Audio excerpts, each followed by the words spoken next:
everybody. How are you today? Djinn St. Baptiste here. Amy Truer Than True. And we're ready to talk about what I think is a real game-changing episode. That just gives some amazing backstory. And you find out so much about Laura's character. Now, this is the place in the series where people become divided about whether they care for her character or not.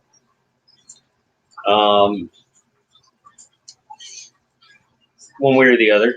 I personally do, but I totally understand why some people don't.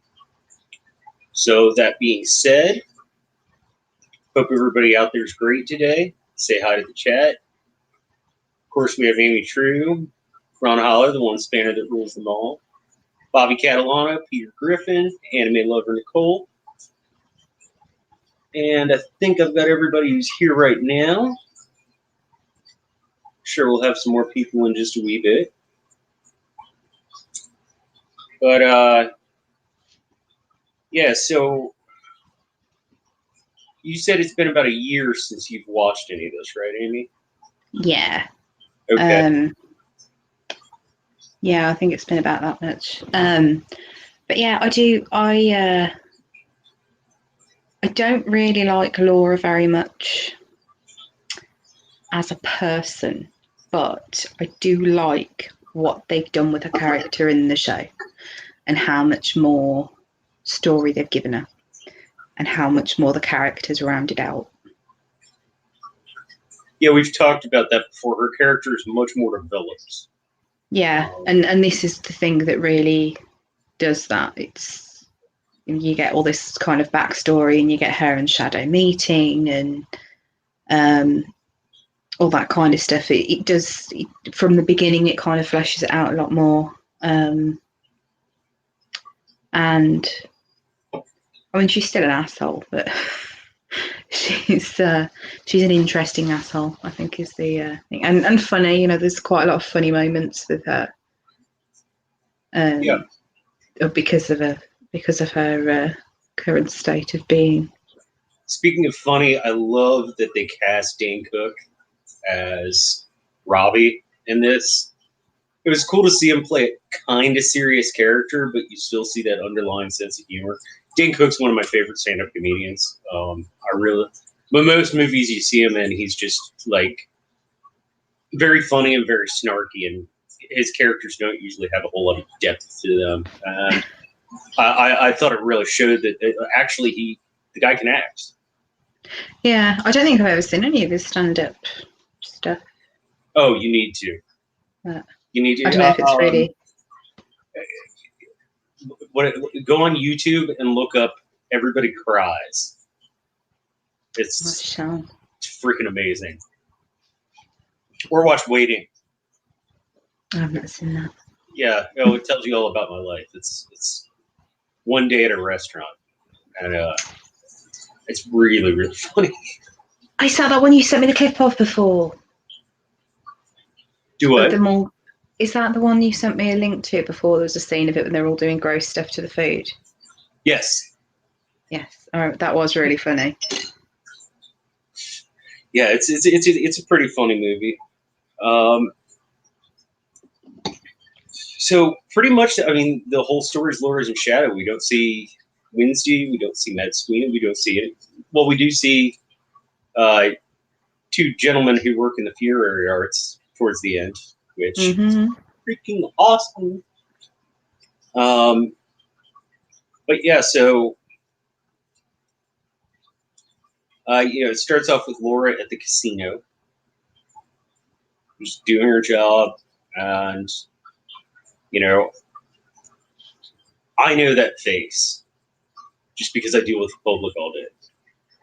It's the I really don't want to be here, and I really don't like you, but I can put on a really good fake face, and if you don't know exactly what it is, you're going to think I'm just happy as hell that you're right here, and so am I. It's very much sort of playing a part. And that's kind of a thing that you see until she dies, actually. She's very, very flat emotionally. Like, she doesn't seem to get any sort of enjoyment or satisfaction out of anything. She just always looks just kind of emotionless and bored with everything. Yeah, because it's not just no happiness. It's like you don't see her angry. You don't see her. There's nothing. Yeah. Like empty.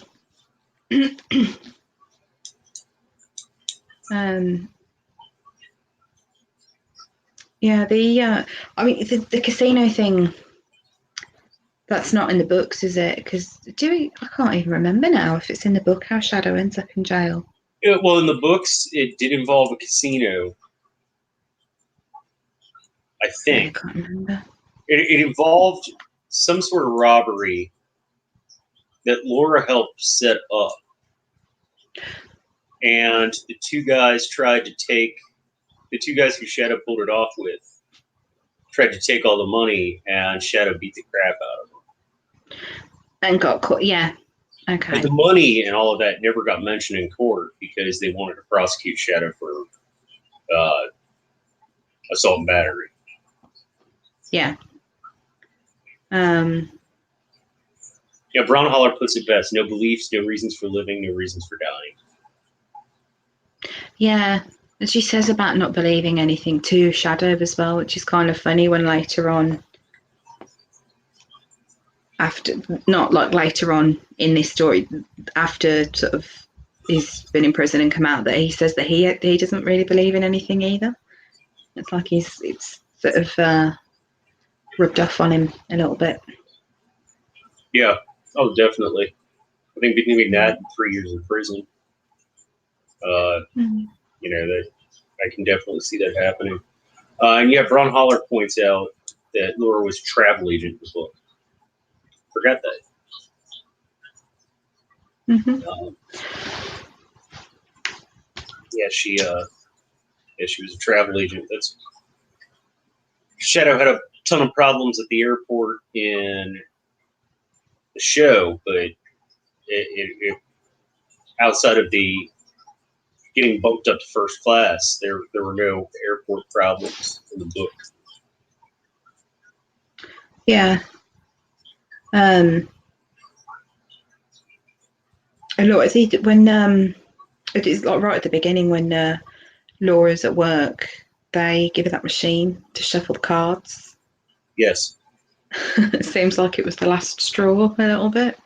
Sucked the last little bit of enjoyment out of the job that she got. Right. She's like, I like to shuffle. And personally, as somebody who, I wouldn't say frequents casinos, but goes often enough, I do not care for those dealing machines. I think any personal interaction with the dealer, just like what shred of it there is, gets eliminated. Yeah. And I play poker. I mean, part of playing is the interaction with the other people who are playing there. I mean, part of any gambling, but particularly, something that I guess you'd say socially interactive. Yeah. In fact, Anime Loving Nicole's put it really well. She said Laura was a bit dead inside. Agreed. I think she was. It's really strange. And then once she's dead, she's more alive than she was when she was alive. Yeah, it's like one extreme to the other. I think she even says something to that effect in the book. I don't remember. When she's talking to Shadow, it's something along the lines of, now that I'm dead, I feel more alive than I ever did when I was actually alive.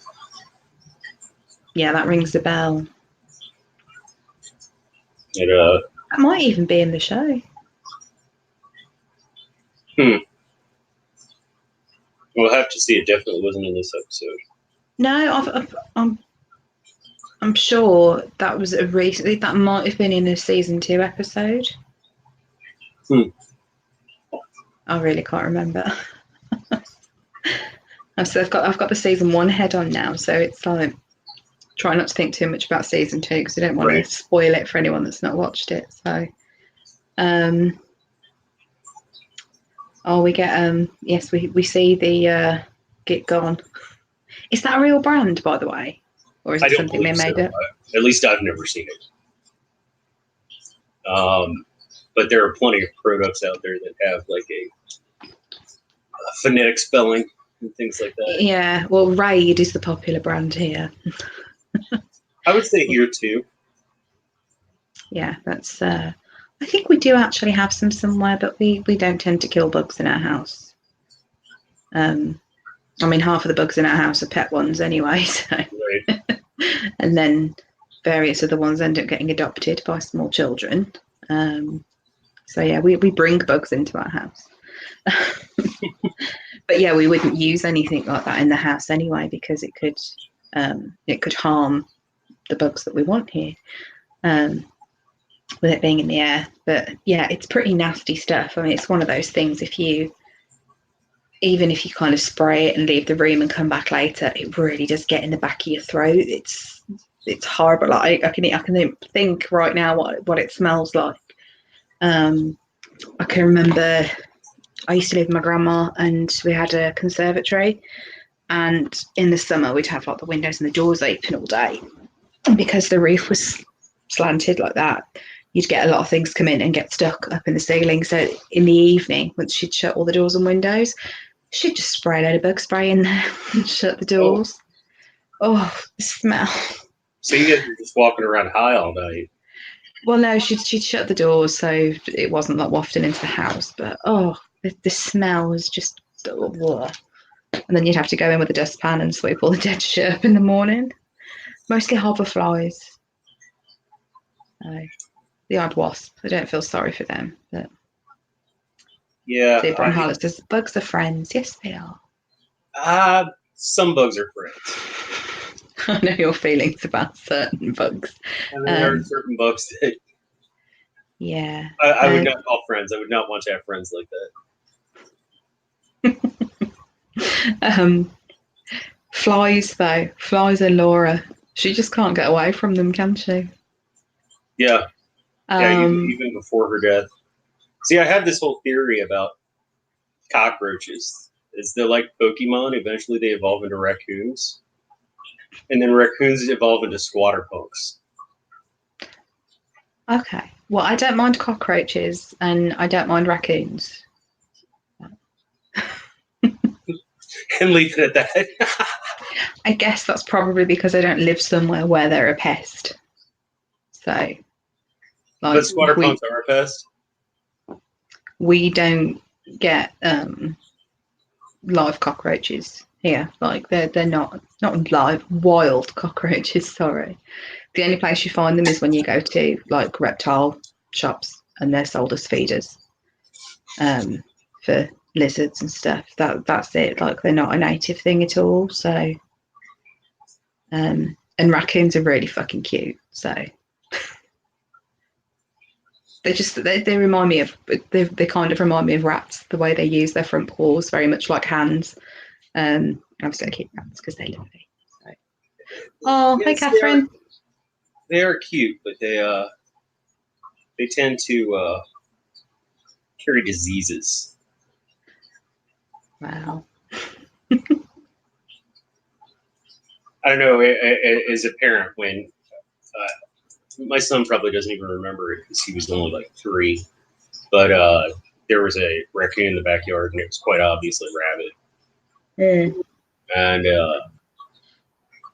he was playing out in the backyard, and the raccoon came up, like, and usually they're pretty shy and so forth. But it was just like straight up in his face. I had to run out in the yard and grab him and run inside with him and call pest control, because obviously I don't want a rabid raccoon running around my yard. Or a rabid anything. That's another thing. Though rabies isn't an issue here either. So it's yeah, I think it'd be a lot different. Like, I mean, a lot of people see foxes as pests, but I like them, and they're not dangerous or anything, and they're very cute. Well, we have a little family of foxes that live like over the back of our garden. there's like land between our garden and the houses the next street over, and there are foxes there. In fact, they were making a racket before we came on it, so they don't sound like how you think of a very canine-looking thing would sound. It basically sounds like people screaming. Oh yeah, which scares the shit out of you at 2 o'clock in the morning. Believe me. Yeah, they don't cause any problems. Totally off topic already, and we've only been on air for 15 minutes. yeah, that's what we do there. Laura and the flies. This isn't the first time pre her demise that we see a fly near her. There's another point that I spotted in the show where she was like this because there was a fly buzzing around her, and it was like, I wouldn't have noticed that the first time I watched it. But it's only because we've seen flies around her so much after she died that now you're like, oh look, they're there. So at other times, I think we did touch on it during one of the season 2 episode discussions. It might have been Bronholler in the chat. Somebody looked up sort of some mythology stuff around flies, but I can't remember what it was. Well, Helpfully. About Beelzebub, about the Lord of the Flies, about how they feed on decay and rot and death, and I think it's really cool. There's a lot of foreshadowing. That even when she's alive, she's haunted by them. Like she may be physically alive, but she's actually pretty much dead inside. As enemy liver in a cold side. Mm-hmm. And then when she's dead outside, she's alive inside. Right. So yeah, she has her fun in the hot tub. I mean, it's open to interpretation, that really, because it's kind of looked at like she sees the fly die, and it's like that gives her the idea. On the other hand, I don't know if she's actually kind of just getting a kick out of kind of getting high doing it. And I actually watched a cast interview with the actress and the guy that plays Shadow talking about that scene, and she said that it could be either way. So I think it's the point that you're not supposed to know if she really was trying to kill herself. Who else was on it? Oh, Orlando Jones as well. And he said something like that. He said like, oh, maybe she's just getting high rather than actually trying to kill herself. But it's difficult because she does seem very depressed. Yeah. But she doesn't seem suicidal in that it was like a spur of the moment thing. It was like she just saw it and the idea popped in her head, so she did it. And if she was actually suicidal and that level of depression, you would think that she would have done other things, like she would have made another attempt afterwards. Because we see all this relationship with Shadow, and it's obviously over a couple of years, it's not sort of just a quick thing, but she seems to still be in that mindset. Nothing's made her happier than she was at that point. But it's not something she ever does again, so I don't know. Well, there is a scene later in the episode where Shadow says he's going to the store. Oh, and she asks him to get bug spray. Yes. Yeah, she asked him to pick up bug spray, so it makes you wonder a little bit. Or maybe she huffs it on a regular basis, and that's why they've run out. Yeah, this is true. Well, my one thing that I think you're right that it's ambiguous what her intention there is, but I do think it's more authentic towards somebody who wants to kill themselves, because a lot of times people who don't just talk about it a lot. Yeah, whereas someone who does will just go off and do it and not tell anybody. Right. Because that's the point. Yeah. Yeah, it is. It's kind of open to interpretation, and from how the actors talked about it, it's kind of. I think they. I don't think it was like a case of deliberately leaving it open, but they would rather that people made up their own minds about it, like one way or the other. Um, Brian Hollis just said plenty of people around here use aerosols to get high, and yeah, it's a known thing. Oh gosh, yeah. Here, any cheap way to get high is like this just this part of the country. I mean, mm, you got people making meth in a 2 liter bottle in the freaking Walmart parking lot. Like, yeah. you, I don't know if they do it now, but I think I certainly remember when I was younger, when I was a teenager, that you couldn't buy spray deodorant hmm. if you were under 16. I want to say, just because you might be using it for nefarious purposes. But let's Hey, be honest, if you're a teenage girl, you are probably going to use half the can in one go, but not because you're trying to get high, because you're like, oh, it'll smell nice for all the boys. Yeah. yeah, I don't know. Given you've seen some pictures of my hair back in high school, I Hairspray. couldn't have survived without aerosol. Hairspray is important though. You're not pulling off the Robert Smith there without lots and lots of Aquanet. No. Hairspray is very good at setting makeup as well. Not that I ever do that anymore. Now that setting sprays are a thing, but yeah, I remember very vividly using hairspray to set my makeup as well. Hmm. Because when you go out dancing, you start sweating it off, especially when you spent as many years as I did having to draw my eyebrows on. The last thing you want is your eyebrows melting off in the middle of a nightclub. But talking to huffing things, oh my gosh! So, yes, I'm getting derailed again. But I had a job one summer when I was in school, uh, working in a glue plant. Like it was an adhesive plant. They made glue. Best shape I've ever been Mm-hmm. in. Oh my gosh, in my life.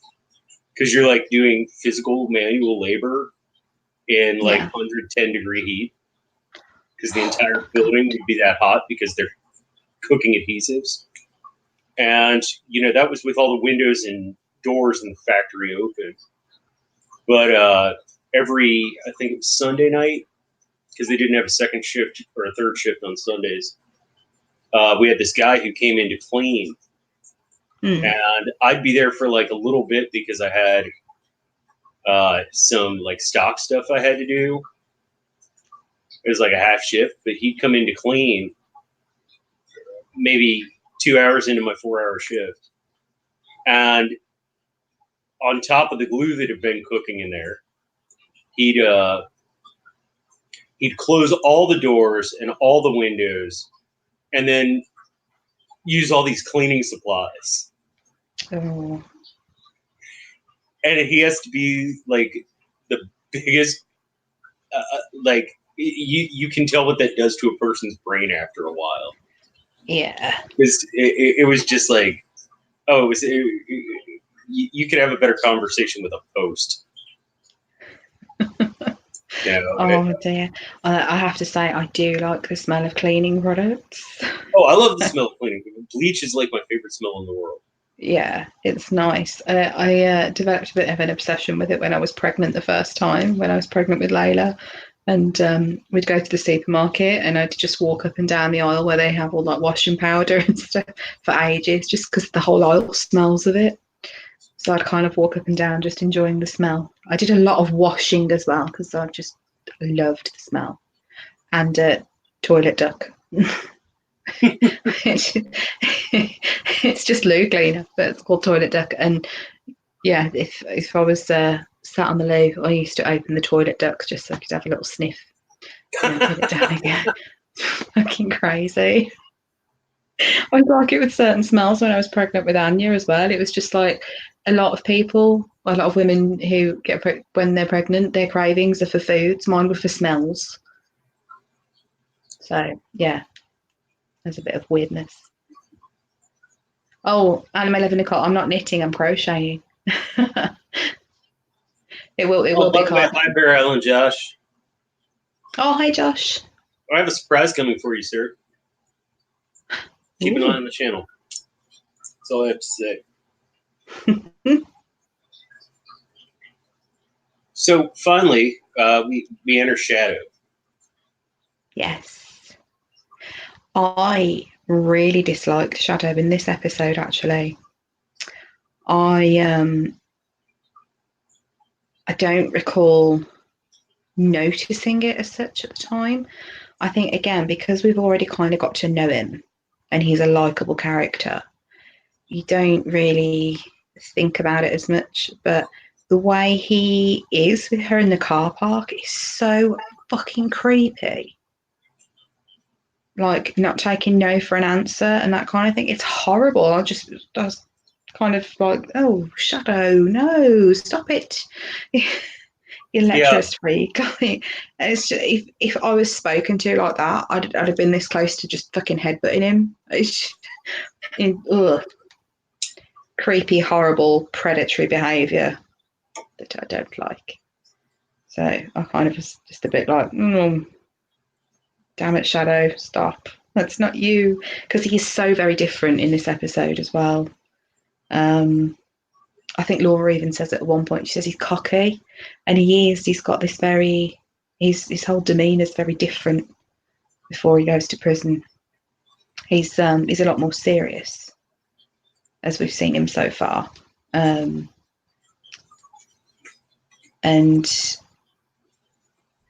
it's kind of funny how much he's like Wednesday.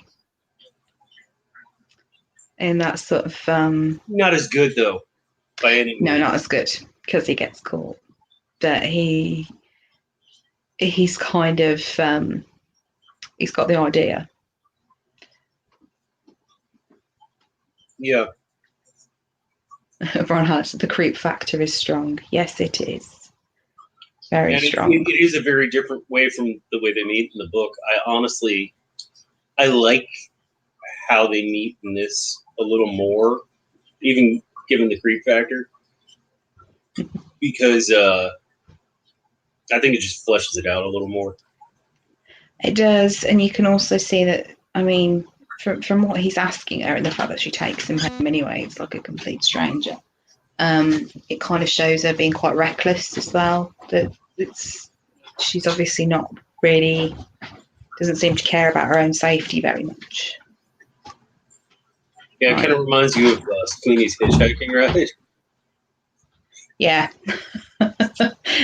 it's but yeah, she complete disregard for her own safety. Really, she's like quite happy for some creep that she met at work and then hung around outside for God knows how many hours.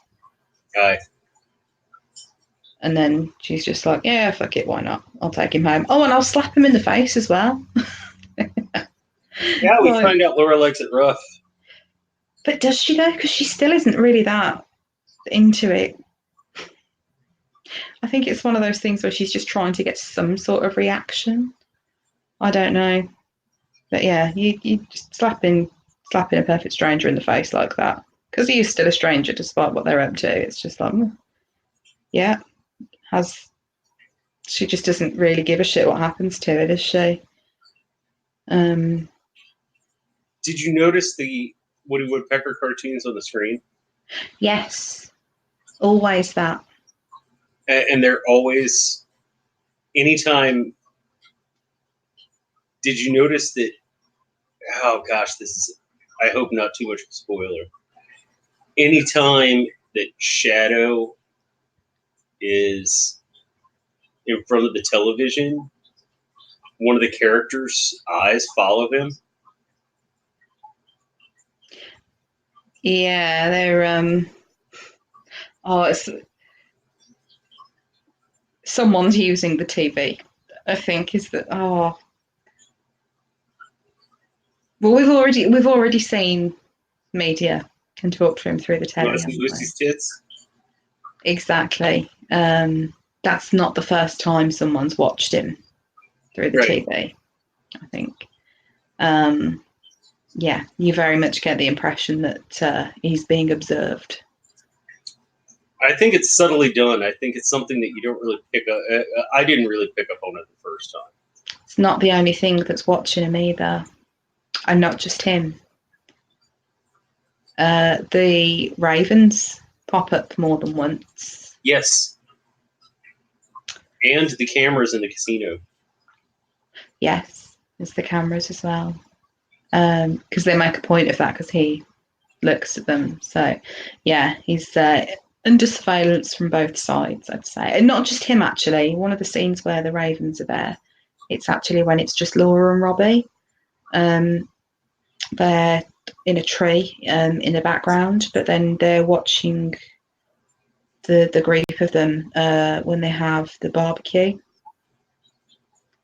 Yes. They're nearby then as well. So it's like they're keeping tabs on everybody. And yeah, obviously the new gods can do all sorts of things with technology. So they've they're definitely watching them before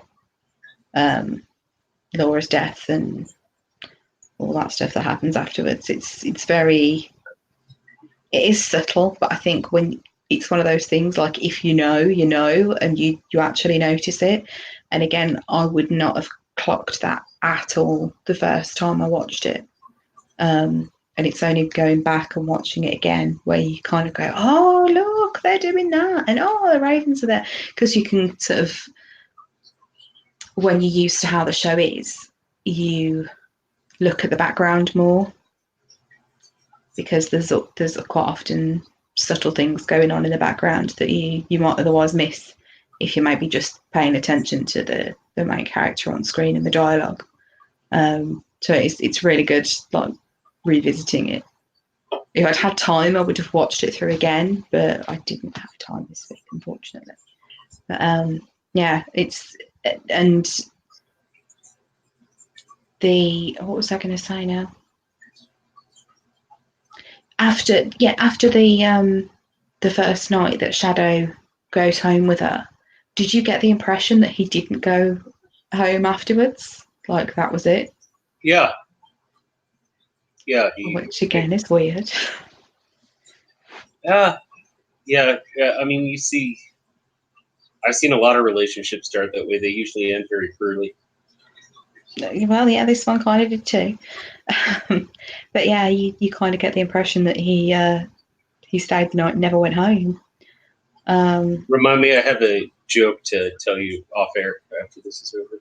Oh, you're not going to share with the class? No, it might be offensive to some people. So. Oh, okay. Yeah. But not me. But not me. I get the sense of humour. It's fine. Oh, you know what my sense of humour is like after that Facebook post earlier? Yes. That was so funny.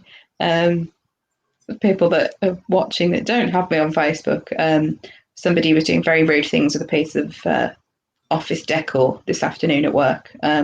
So I took a photo of it and shared it on Facebook for all to see and tagged him in it. So professional. But yeah, that was pretty funny and wildly inappropriate. So we've kind of got Laura and Shadow have met, moved in together. And the next morning we see him try recruitment 2.0. He does, doesn't he? And teaches her card tricks. Yes, and that's a trick I do not know that I've always wanted to learn how to do.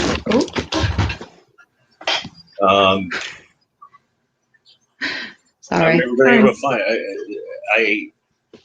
I understand the logistics behind it,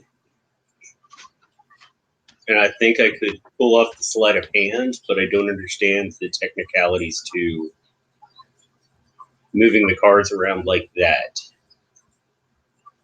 Yeah, well, I don't get it. I'm not that great at card stuff. Apart from you did show me a card trick actually, in Nashville. I'm not sure I can remember how to do it now though. Yeah, we were Djinn was involved, There was a lot of gin. but not enough that I couldn't pull it off. No, that is very true. And I wanted you did. You would have quit because I had all my English money still. Not $1, an actual pound. Yes. Yeah, even after all the gin, you still managed to trick me the first time till you told me how you did it, and then I did kind of get the gist of it. But yeah, I can't even fucking shuffle cards properly, to be honest. So I can't.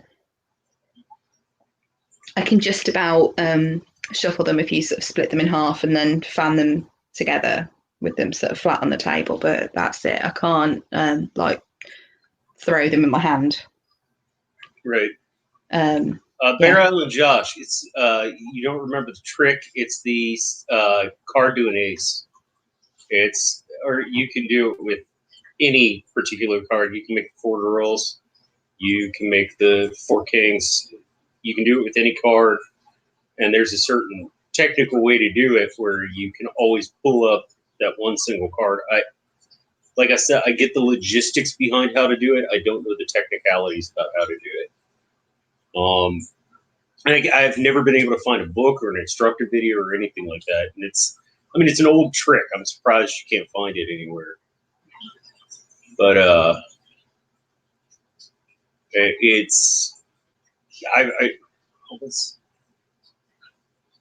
think it's called the 7 to Ace is the like magician's name for the trick. But yeah, it's always been one of my favorites to watch because I like watching and trying to figure out how people do certain things. I am no Penn and Teller. I probably catch what somebody did about 20% of the time, maybe. Because for me it's a hobby. It's not like how I pay my bills and feed myself.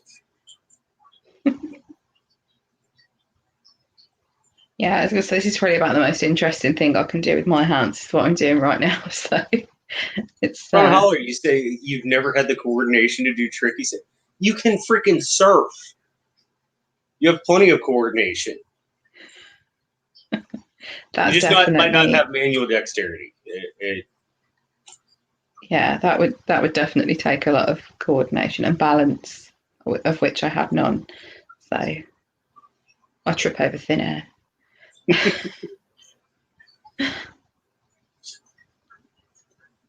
Oh, Bobby says crochet is like magic.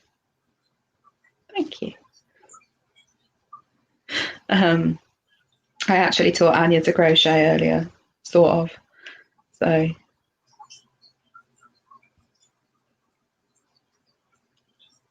Oh, Bear Island Josh knows someone that might know how that trick works. Interesting. You should probably PM me about that. Yeah. It's one I've always wanted to learn. Oh. So, yeah. Yeah, the funky shuffling that they do as well. Like, that's insane. But like I said, I can't really shuffle cards very well. So. The shuffling's all practiced. It's all just using. I bet if you can crochet, you could probably learn how to. I probably could. Shuffle, rib shuffle, open shuffle. I probably could, but I think the idea of having to bend over and pick up the cards constantly while I was learning puts me off. Too much mess involved. Oh, Bronholler says she can't surf. Oh, I thought you could.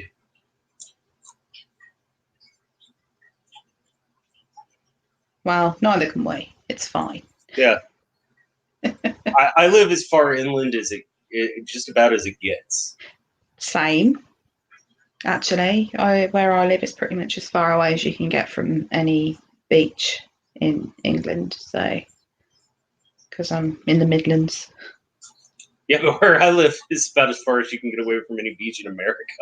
Yeah, I was going to say, like, your state's kind of landlocked, isn't it? But the closest, I think the closest beach I could get to would be Virginia Beach, and if I were driving like a bat out of hell, which I usually do if I don't have a passenger,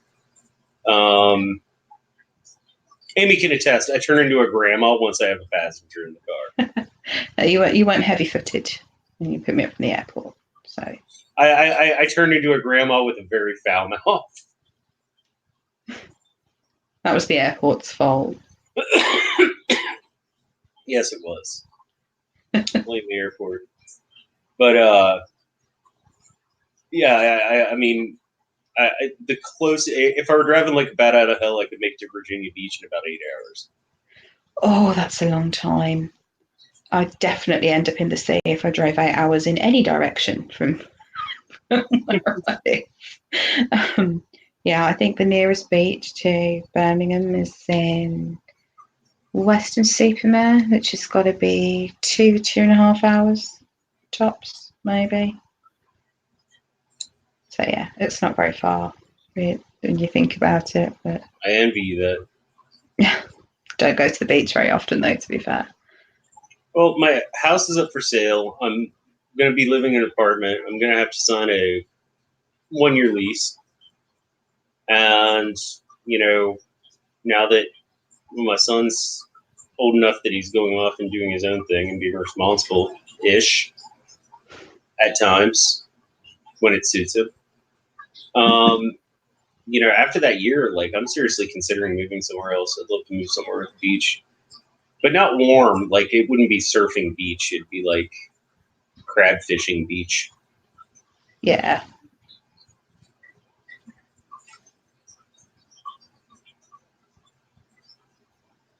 Oh, it's on Brian Holland's to-do list, learning to surf. Fair enough.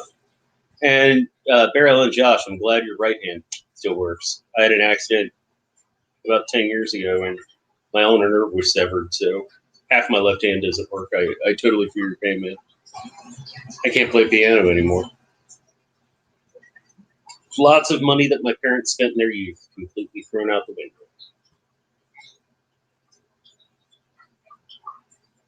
Hey, Shelly. Oh, we have Shelley back as well. Good to see you. Haven't missed too much of the episode either, because Yeah. we're waffling as usual.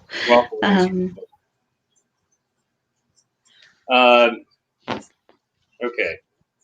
So we meet Robbie at a little cookout that they're having, barbecue. Mm-hmm. Depending on where you live, that you would call it one of those two things. Yeah. And then we get back to a very poignant bed scene with Shadow and Laura.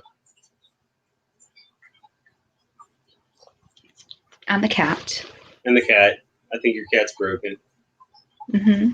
Because it's supposed to check ghosts and thieves. Warn you of thieves, yeah. And she asks him if he ever worries about what would happen if he kept stealing. And he says he thinks she means like in the afterlife, and she's like, no, I mean like in jail. But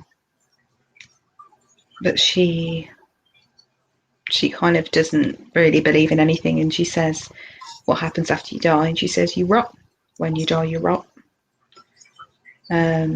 It's a fixed system, and physics doesn't take Sundays off. So she's that kind of comes back to bite her in the ass a little bit. Aye. That does.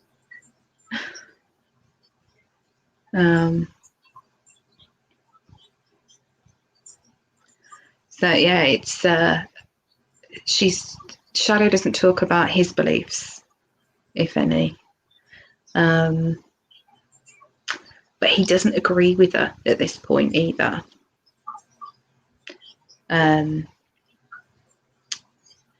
Although he does say, has he said it so far, saying that he doesn't believe in anything? No. I can't remember if he said that to Wednesday when they were on the plane. Oh, wait. So something about not believing. Yeah, because in the last episode, Wednesday asks him to believe in him. Yeah. I'm sure he says something about believing. They have a discussion about belief because Wednesday's talking about everybody on the plane believing that the plane's going to stay in the air. Yes. And that's what keeps it in the air. I think that was part of the conversation, but I can't remember the rest of it. But I think he does kind of. Who do you trust, Newton or logic? He kind of adopts that mindset that Laura has, because you get the impression that's not how he feels when they have this conversation. Right. No, I think I think getting caught and then spending 3 years in prison is what really made him change his paradigm about that. Yeah, it changed a lot for him, I think. Or why? From how they are in like the first episode when they're speaking to each other on the phone, and kind of what we see of their relationship and how Shadow feels about Laura. I think up until when he gets out of prison because she's died, she's what he believes in. Because that's kind of what he's holding on to when he's in prison, is that he's going to be going home to her, and he's like counting down the days, and you see how much, he phones her all the time and she goes to visit him, and it's like that's what keeps him going when they have the conversation before he goes to jail, obviously before he's sentenced. He's saying, it's only this amount of time and then we'll be back together, and we can get on with our lives, and that's that. So that's kind of the thing that he believes in, is like their future together. Yeah, that's what keeps him going every day. Mm-hmm. It starts off with that first line from the book. Shadow's big enough and don't fuck with me enough that the biggest thing he had to worry about in prison was passing time. Learning to play checkers. And playing checkers. Mm-hmm.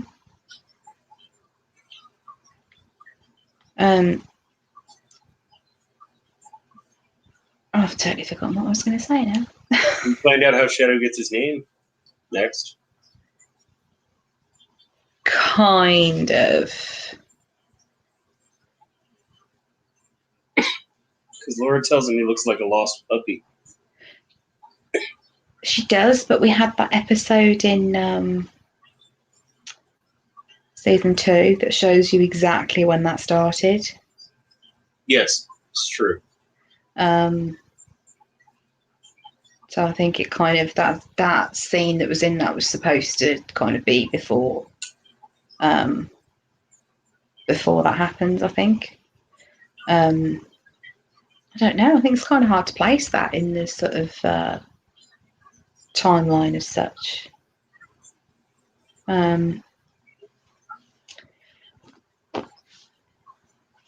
their sort of routine when they're together seems very boring. Routine.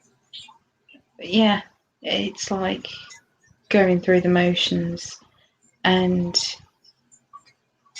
Shadow seems happy with things being that way. Like he's content, I think, rather than happy. That's kind of he just kind of goes along with it, and that's great. That's kind of all he wants. Whereas Laura is, yes, she's going through the motions, but you can see how much it's kind of grinding her down. Right. Some people just aren't built to be in relationships. Yeah. I know one extremely personally.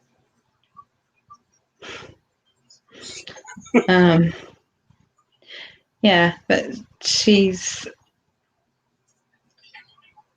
obviously been thinking about what she can do to get some sort of excitement. Right. Because she doesn't seem to enjoy anything. Like even like when they're spending time with their friends, when they're having sex, when they're just together in the house, she just looks miserable and empty. What we said before, like she's dead inside. Yeah. And Shadow's just the complete opposite. Like he's completely infatuated with her. He's always happy, like when he's with her. And like when she gets him out of bed to say, "Oh, we need to talk," the first thing he asks is if she's pregnant. Kind of, and he seems like happy about the idea of that, and she's kind of like, "Yeah." And she actually says, "Poppy, sit." Yes. Nice. Can't imagine Before many that, people. we have the gym, casino, sex, hot tub montage. Yes. I have to get up for just a second, but if you could say your thoughts about that, I will be right back. Yeah, the way that is, it does kind of look. Yeah, Bron Hollis put it perfectly. She's going through the motions, and he's happy just being with her. Yeah, to her, it looks quite monotonous, and it's just over and over again. It's like the same thing, which is why they've done it as this montage. It's like, you know, she goes to work, she comes home, and it's the same old thing every time. And to Shadow, it doesn't seem to matter that it's the same thing because he's just happy that they're together. He doesn't seem to mind what they're doing, kind of, as long as they're together. And he's comfortable and settled in that routine. But it's kind of sad as well that if he cares about her that much and he loves her that much, that he doesn't notice how unhappy she is. And he doesn't really seem to actually know her all that well. Because if he did, you would expect him to pick up on her lack of emotion.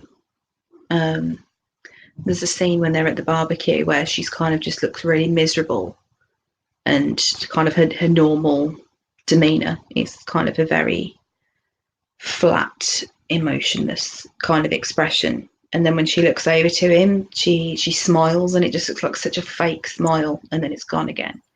And you'd expect him to pick up on it. Yeah, exactly, Beron and Josh. If he cared about her, he should notice. And I don't know if it's just he's kind of in his own little bubble and doesn't really see it because they have this whole routine thing going, and he's just happy. He doesn't really want to think about it. But he never mentions it. He just always has like the same enthusiasm. Rose-tinted glasses. Yeah, maybe. Or is it just, I don't know. I think their relationship's somewhat shallow. It's because he has what he wants. What he wants is that boring, monotonous routine and someone to come home to at the end of the day. And that's all he wants. And because he has what he wants, he's not really considering her wants, or just assumes Right. that she's happy too because he's happy. Like, although he's sad that she's died and everything. Like when we have the scene where he goes to the house, he just doesn't care about any of the sentimental stuff. Packs his clothes and goes, and like obviously he's hurt because he finds out about her affair. But if you love someone that much, you'd still be grieving, and he doesn't really seem to grieve her very much. Well, I think he kind of grieves in his own way. You know, we were talking about angry cleaning last week. Yes. You know, I think it's kind of similar aspect. Mm. Maybe it's just that's his way of dealing with grief. I mean, everybody deals with grief differently. Uh, like I said, I may or may not know somebody who wrote and delivered his grandmother's eulogy absolutely annihilated. And, we all have different ways of dealing with grief. Mm.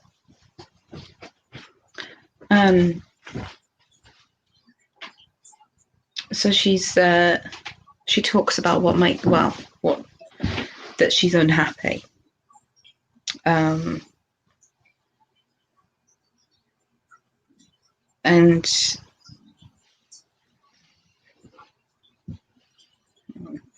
what does she say?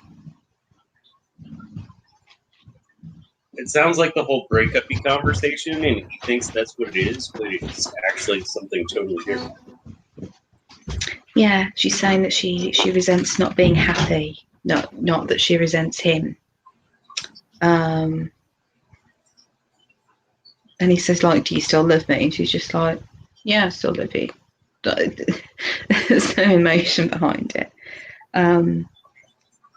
But she just points out, she says, like, we don't change. We live in the same town I grew up in my dead grandma's house. You have a shitty job, I have a shitty job, and I want more. And he says, I'd be happy living in a cardboard box under a freeway as long as I was with you. And she says, that would represent a failure to me. Yeah, it kind of would. But she tells him that he's too good for her, which is kind of, I think from what we see, what she gets up to when he's in prison, she's kind of got a point there.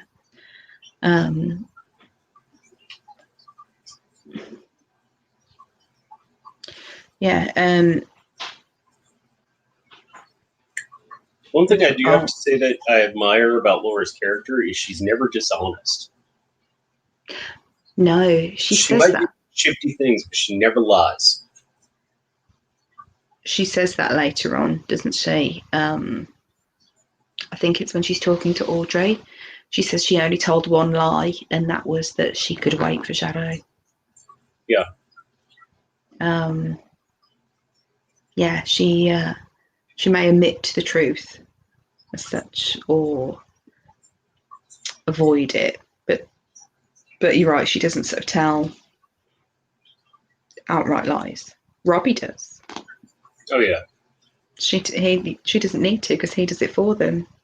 When he first shows up at the house, he says, "No, it's after their first encounter. He comes back and he says that he's told Audrey that she needs some furniture moving. So like he's already lied for her, so she has no need to. But he kind of just makes her seem like a bit of an unfeeling bitch, to be honest, because she's kind of saying to him, no, it was just a one-time thing. And she's horrible to him. But then she's like, so you're going to come in? It's like, well, you kind of just told him to fuck off and now you're dragging him into the house. It's like slightly mixed signals, maybe. Beryl and Josh, that's a damn good point. She lies to herself rather than anyone else. Yeah. Agreed.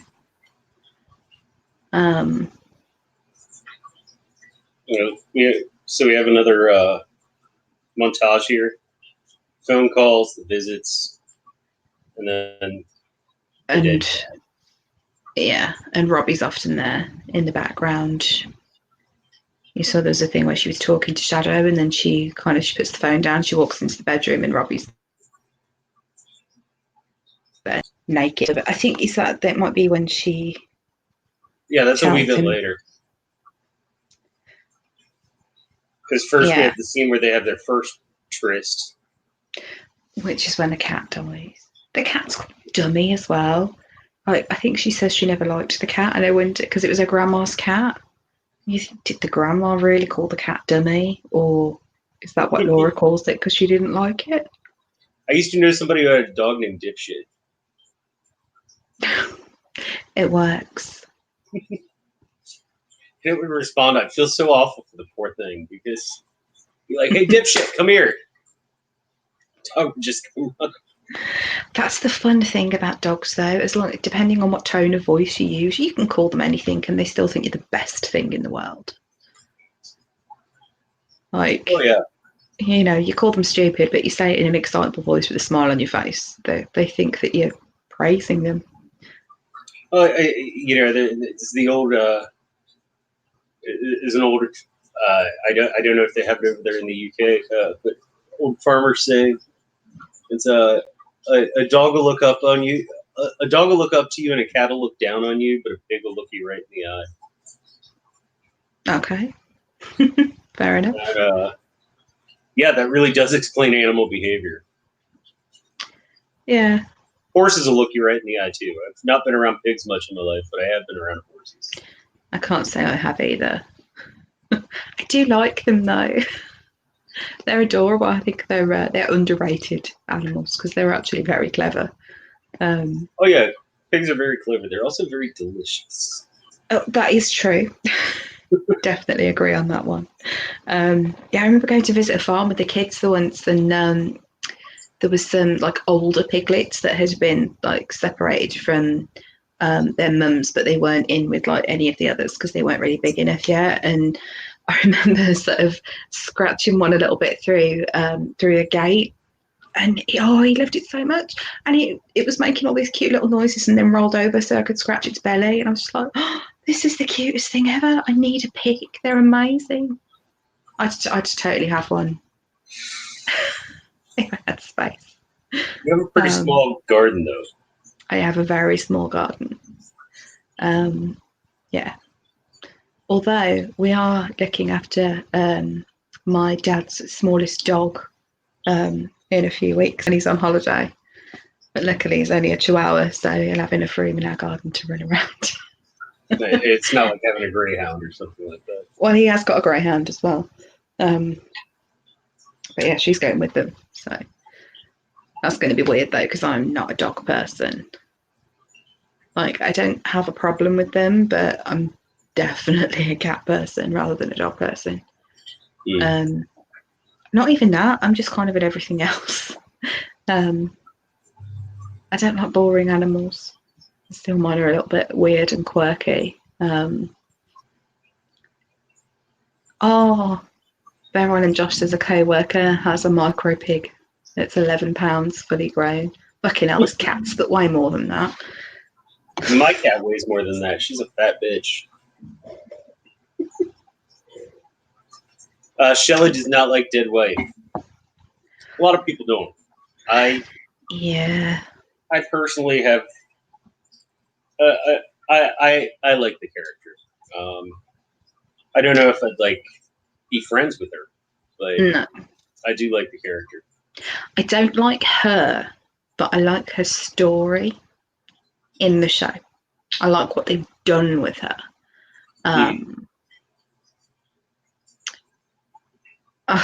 Don't want to say anything spoilerish, particularly in season 2. I think. Yes. Her character development is pretty awesome. I'll bear on and Josh. Yeah, I know it's a bit less than a stone. We do stones and pounds here. We don't just to be weird. Like people say how much they weigh, they wouldn't say what they weighed in pounds or kilos. They would say like stone and pounds. I can't work out kilos in my head. So. And my liver Nicole don't like her alive, but in death I do like her.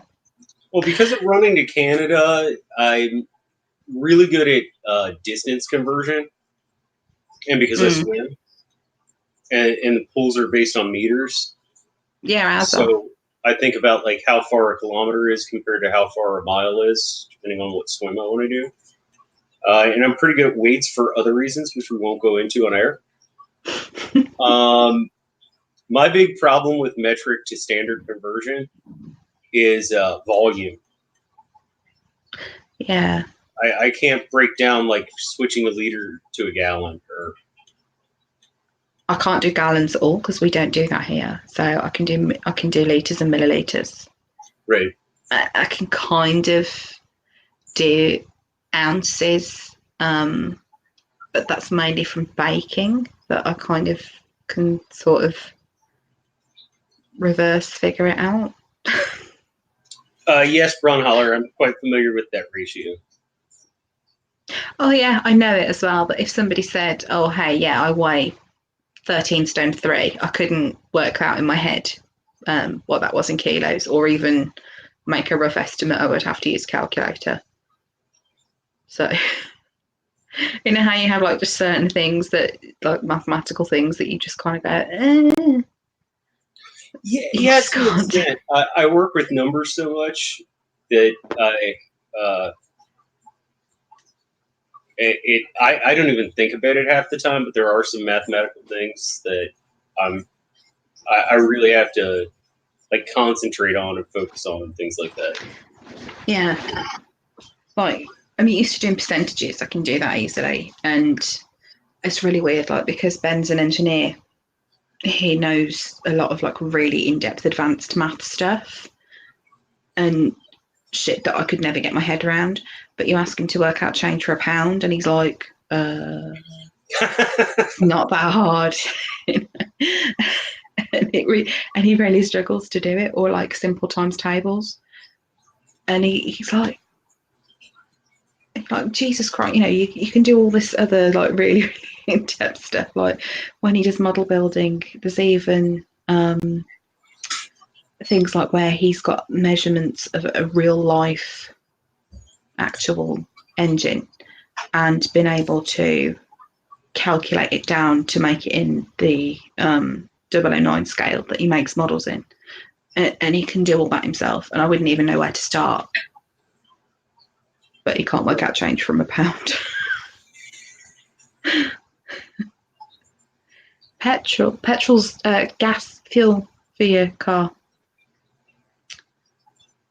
We differentiate between petrol and diesel, but I guess you'd just say both were gas, even though they're liquids and not gases. Oh, gasoline. Oh, yeah, that's short for gasoline, isn't it? But yeah, we'd say you would always refer to what you'd say a gas station. That's a petrol station, Right. to us. You'd never call it a diesel station because that would sound really strange. But we have more petrol cars than diesel cars anyway.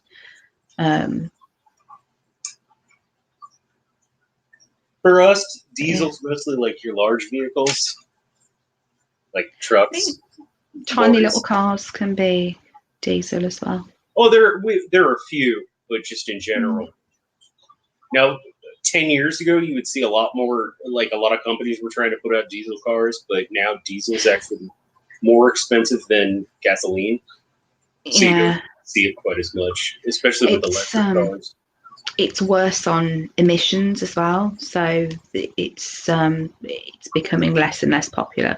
Obviously, like Ben works in the car industry, they just don't make like brand new diesel cars that much now. Most companies are just phasing it out. How the hell did we start talking about petrol? I don't know. Yeah, we should probably go back to the show. We probably should. So we were talking about the dead cat. Yes, and I'm waiting for Shadow. Yes. Not for long. I don't know if anybody else out there has ever had a hug that turns into awkward, disturbing, you've been wanting to have it for a while sex, but it happens occasionally. I thought the scene was just done really well. It felt really real. Yeah. Yeah.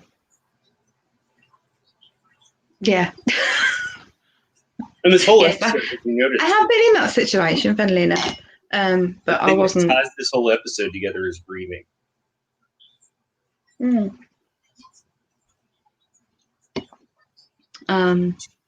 how yeah, I have had one of those awkward hugs.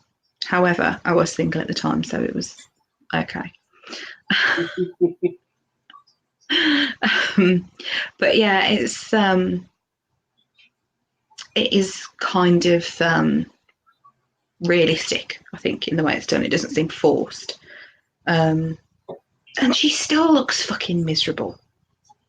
Oh yeah. Like, she's just going through the motions still. It's like, why? And it's like she's being reckless, like she's trying to just feel something. Yeah. Other than this kind of hollowness she seems to have. Well, a lot of people do things that they know are bad for them just to feel alive, so to speak. Yeah, it's better to feel something than nothing, even if the something isn't that pleasant for you. Yeah, and then when he shows up, I think it's when he shows up the next day is when she says she's waiting for Shadow. Yes. Yeah, he says, I get it. And she says, do you? Say it again. And then when he says you're waiting for Shadow, she's like, okay, come in. Like, what's that all about? I think the point of that is that she's trying to say to him, like, yes, we'll carry on, but only till Shadow's back. Because she mentions And that. better damn well not have feelings for me. Yeah. Like you're passing the time, essentially. Yeah. Just to pass the time. And that's when we get the montage of the phone calls. When a collect call, is that when it's like a reverse charge call? Yes. Yeah, that makes sense. Anyone who's in prison or jail or anything like that, they have to use a payphone, and since they have to use a payphone and they can't pay for it because they aren't allowed to have any currency on them, they have to make it a collect call, right? Which costs an arm and a leg, by the way. Yeah, like you can. I don't know if it's even a thing here anymore, to be honest. But yeah, you could do a thing where you could reverse the charges. But I mean, who even use payphones now? But yeah, it was a thing that you would do from a payphone if you needed to make a call. Well, back before cell phones were yeah, I mean this is. I remember doing reverse charge calls to like call home if I was out with friends or something and I was going to be home late. That's what I'd have to do. Because when I was a teenager, we didn't have mobile phones as the norm, really. Anyway, it wasn't until I think I was in like probably, I think I was probably about 15 or 16 before I ever had a phone. And you know, and we're talking shit phones. Like literally, you could send a text and you could ring someone. That was it, and it was like a fucking house brick. Oh, I miss my Nokia brick. I think I've told you this story. The indestructible Nokias that have Snake. Dropped it off a fourth floor fire escape and just put it back together. It worked just fine. Oh yeah. Could still play Snake in French. And it's if there's ever like a nuclear sort of Armageddon, that's what will survive. Nokia's the original 3310 Nokia and cockroaches. Do you know how pissed I was when they told me that the satellites wouldn't use those phones anymore? I'm like, you mean I have to replace this fucking thing? Oh, I'm not great with phones. I have a tendency to break them quite often. Like not on purpose. I'm just clumsy. I've already launched my phone off my lap actually while I've been sat here. But yeah, it's really weird. Like when they were first popular, like they got smaller and smaller because everybody wanted like this compact, tiny little thing. And now we're back to having these enormous. See, I hate this. This is bigger than my old phone, and it's horrible. It's too big. I don't like it.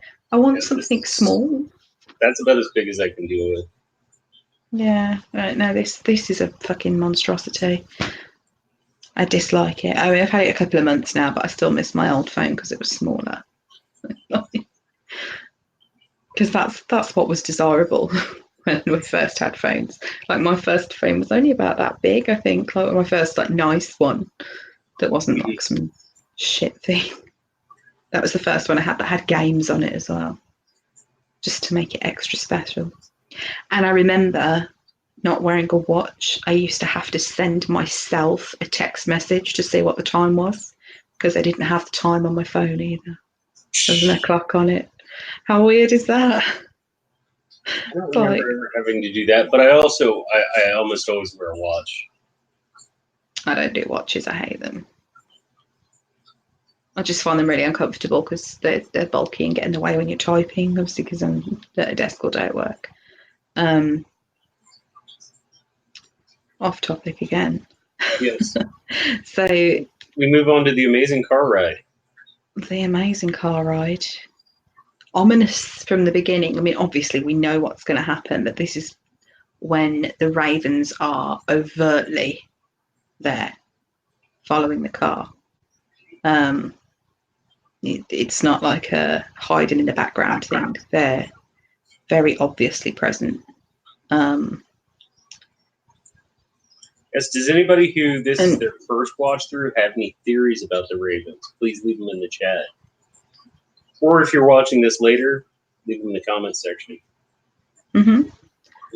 Which, by the way, hello to anybody who's watching this after the fact. Especially if you've stayed this long while we've waffled about stuff that's nothing to do with this Exactly. show. I will never look at Take a Load Off Fanny the same way again after watching the show. That was a little bit weird, wasn't it? Every time I hear that song, I have flashbacks.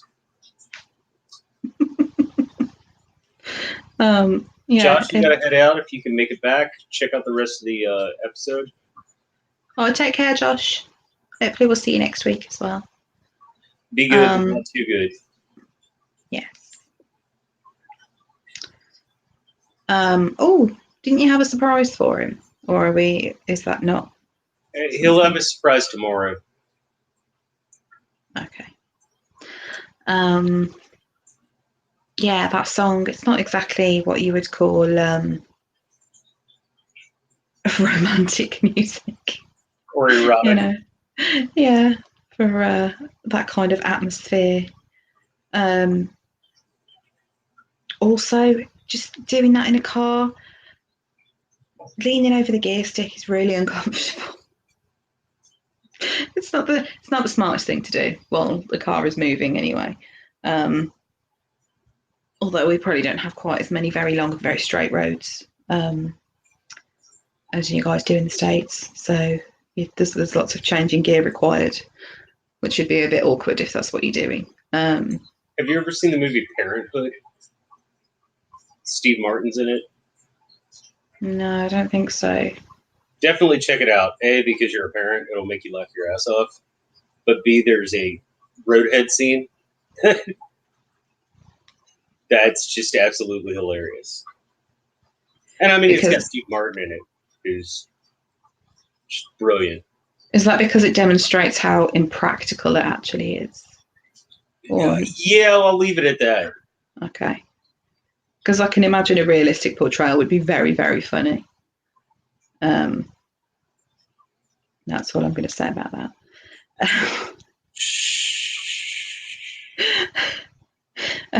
But I will never be able to hear that song again without thinking of Roadhead.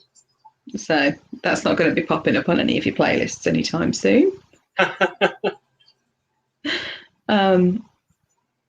Yeah, it's very weird that it's almost like she's kind of doing that as a goodbye thing. Properly weird, because this is after she's spoken to Shadow about like they're planning his welcome home party. So this scene is where she's saying to Robbie basically, you know, that's it now. This is the last time, and you know it's been fun, but that's it. And he's caught the feels, hasn't he? He's talking about leaving Audrey, and I think it's been going on for like 3 years though at this point, hasn't it? And he's perhaps didn't really take it seriously when she said that she was actually waiting for Shadow, and he perhaps thought she was going to change her mind. But yeah, she never really cared about him. Again, it was just a way to pass the time, I think. You played clarinet. I mean, I'm sure you're familiar with the jazz standard. Just one of those things. Yeah. It's pretty much summarized in this scene. And she just, again, like no real emotion, just very matter of fact. And she's it's a little bit weird because it's almost like she's just like, oh no, that's it, right, all back to normal. Like she's going to click her fingers and things will be how they were before Shadow was put in prison. Right. And it's almost kind of naive of her, really, to think that would happen, that everything could just go back to normal. Because even if he was sort of the same mindset of, yeah, we had some fun and now we're going to just be back with our respective spouses and that's that, it would still change their relationship with each other. How could you kind of just sit there and be normal and have barbecues and stuff when you've had that going on for all this time? Right. It is very naive of her to not realise that, I think. But again, I think this comes from her not really having any feelings, because it wouldn't be a big deal to her because she could just pretend it didn't happen because it didn't mean anything. Whereas for Robbie it did, because of the amount of time it went on for. And you think he kind of made the first move as well, didn't he? So you'd say, there's been some attraction there maybe already, and that's why he made a move on her. Yeah. So you don't know how long he's kind of been pining after her for anyway. Robbie just loves some crazy. Yeah, I think so.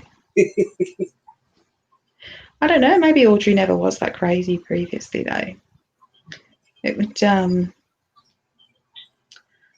I imagine it would fuck a lot of people up, that not only that essentially their best friend was sleeping with their husband, but also the fact that they'd died, and the situation in which they died. If they'd just been in a car crash together and that was that, it wouldn't have been quite as bad as the fact that Laura inadvertently bit off his dick during the crash. You have to kind of feel a bit sorry for Robbie. That's the last thing that happened to him before he died. He got his dick bitten off by the woman that he loved.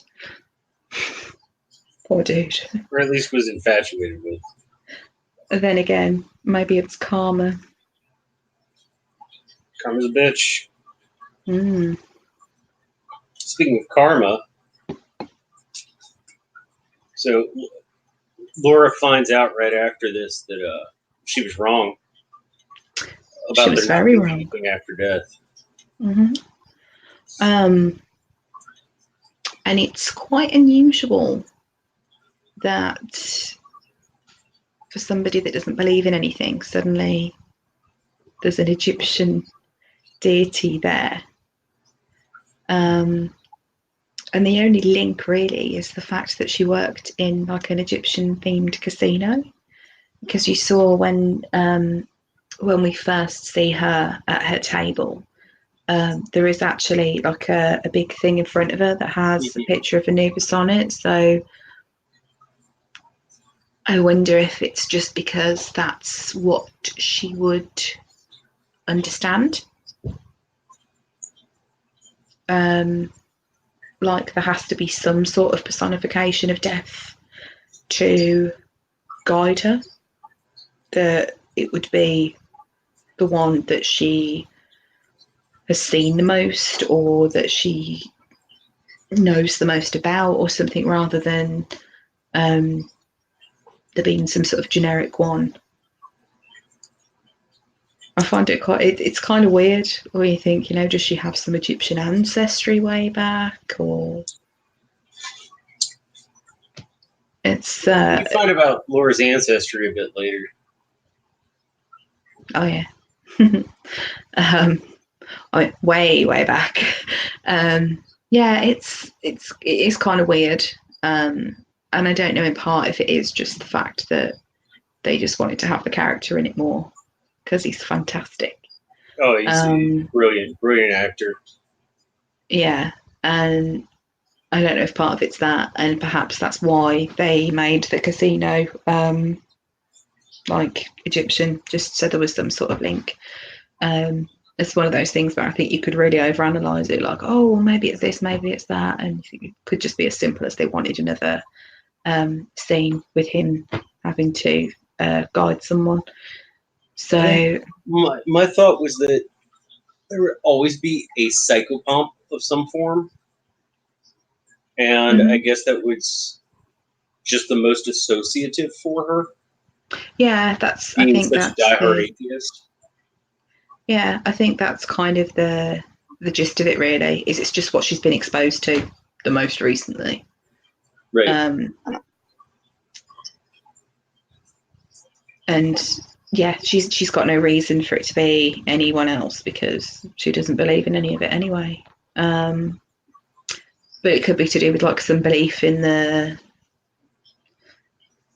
like a job or something. I think I read some interesting stuff. Brian Hollow says he says something about the circumstances of her death being related to why he's there. I think he means why he's weighing her heart at that point, like the circumstances of her death, in that she kind of was not being a very good person at the time, so she needs to be judged. Yes. And because of her belief, it's not a case of heaven and hell. It's a case of kind of going nowhere, really. Something or nothing. Yeah, I would. You don't get the impression that it's nothing. He talks about taking her to darkness. When she says, "Is there peace?" he just says, "There's darkness." Yeah. So it's not a case of like that's it. She'd just be. There wouldn't be any sort of soul left of her or essence, or that she'd no longer be aware. Just that she'd be somewhere dark. Yeah, and he busts out the hot tub. That was kind of funny. You think kind of like, yeah, we're going to put you in somewhere dark and that's it. It was like a Sam Raimi film. It was like funny and disturbing at the same time. Yeah, it was. I don't know how into Sam Raimi you are, but like the first Evil Dead. The second and third were a little shticky. Oh, the second one is a fucking masterpiece. I adore it. Oh, they were great, but like, the first Evil Dead really has that balance of like, this is disturbing me and making me laugh at the same time. Yeah, like there's some bits in that are kind of scary. Whereas the whole point of the second one is it's supposed to be silly. And I love the. Have you seen the remake? The TV series? No. The remake of Evil Dead that came out about 4 or 5 years ago. No, I don't think I have. I can't remember the director's name, but he knew he could not pull off the Sam Raimi humorous and disturbing at the same time. Oh, yeah, they made it like a proper horror, didn't they? I've seen bits of it, but I've not sat and watched the whole thing. I mean, it's really disturbing. Because he knew he couldn't pull that off. Yeah. Is there a scene with is it a girl talking to her dad or something? They've got her like restrained and she's kind of like begging him to let her go, and then she just like turns like full fucking demon possessed. Mm-hmm. Yeah. A great way to start a movie.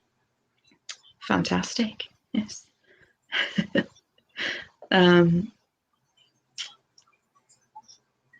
Oh, I forgot now because I've got Evil Dead stuck in my head. I think I do genuinely love the second film though. Even to this day, I cannot watch the scene of him smashing the plates over his own head without like laughing hysterically. Oh yeah, Bruce It's, Campbell's just freaking brilliant. yeah. Apparently not a very nice person in real life, so. See, I have not heard that. A friend of mine who's a huge horror fan. I mean, we're talking. He has a can of Campbell's split pea soup signed by Linda Blair, which is just awesome. Fantastic. But he was at a horror con and didn't want to pay like $50 to go talk to Bruce for like a minute or whatever, or take pictures, or whatever. And so and he's a huge Evil Dead fan. And so he just, like went around the con for a while and then went to the hotel bar there. And apparently Bruce Campbell, like, ended up sitting down next to him. They got talking about movies. And 8 hours and, like, tons of drinks later, he just picked up the check. Wow.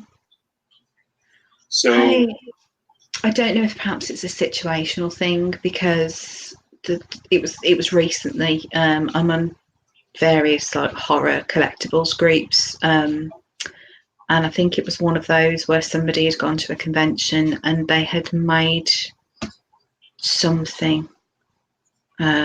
I can't even think what it was. They'd made some really elaborate things that they wanted him to sign, and he was quite rude and kind of just didn't even look up and just kind of signed it, didn't speak, and sort of pushed it away. Like, yeah, next. But he does an awful lot of cons, so I wonder if sometimes he's just kind of had enough of the sort of con scene as such. I can see that. Perhaps it's a bit hard for him to keep up the enthusiasm all day because you're not happy to see everyone. It's kind of like a customer service thing, you have to be nice and lovely to everybody and pretend that you're pleased to be talking to them, but realistically, they're getting paid to be there, but it must get kind of monotonous and boring, and kind of they've probably heard the same things over and over again from fans, and obviously they're people that like them and they're fans of theirs, but I expect that they get tired of it. Oh yeah, definitely. Since I know, I mean, like a small comparison, since I know basic ASL, a restaurant I used to work at, there was this deaf couple that came in, like, probably once a week. And they were nice, but they had no idea how to tip properly. And they would always ask for me because I could actually, like, sign to them, what would you like today? What can I do for you? And my sign is very bad. It's probably like talking to a 3-year-old.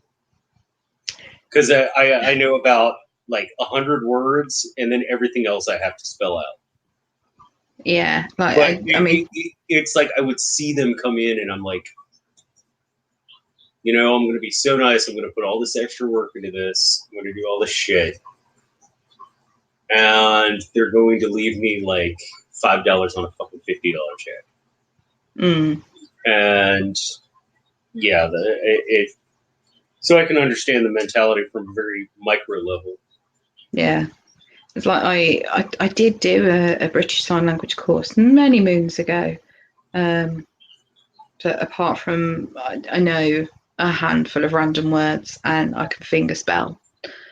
Or the easiest thing is use a pen and paper and write. I worked with a deaf lady a very, very long time ago.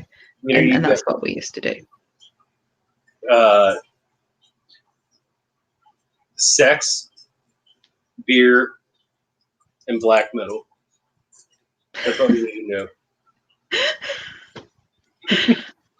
You'd have to be careful on the context, though, wouldn't you? I mean, you. Oh yeah, and whiskey. I know really random ones like pineapple, red. I'm just trying to think what else. School, teacher,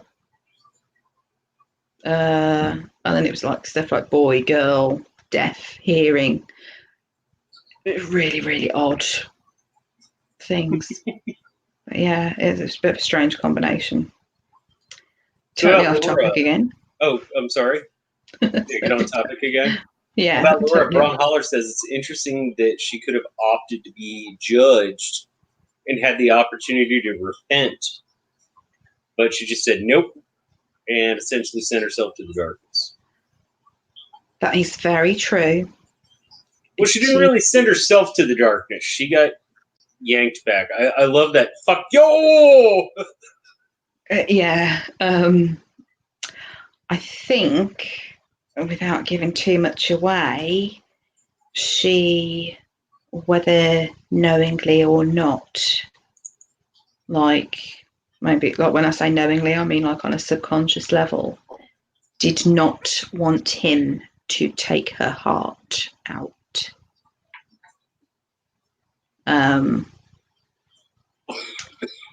I can't really say much more about that right now. Right. But yeah, I think that's why she was so like, not happening. Because she just pushes it down, doesn't she? She's like, nope, let me show you, it'll do this. Well, let's just not waste time. Yeah. Which is odd because you would think that most people that think they have lived this really, really bad life would, or that feel that they have, would kind of do anything for a chance that they haven't. You know, they kind of at least want to try. Because what's the worst that could happen? Well, the same thing that's going to happen if you just press the scales down.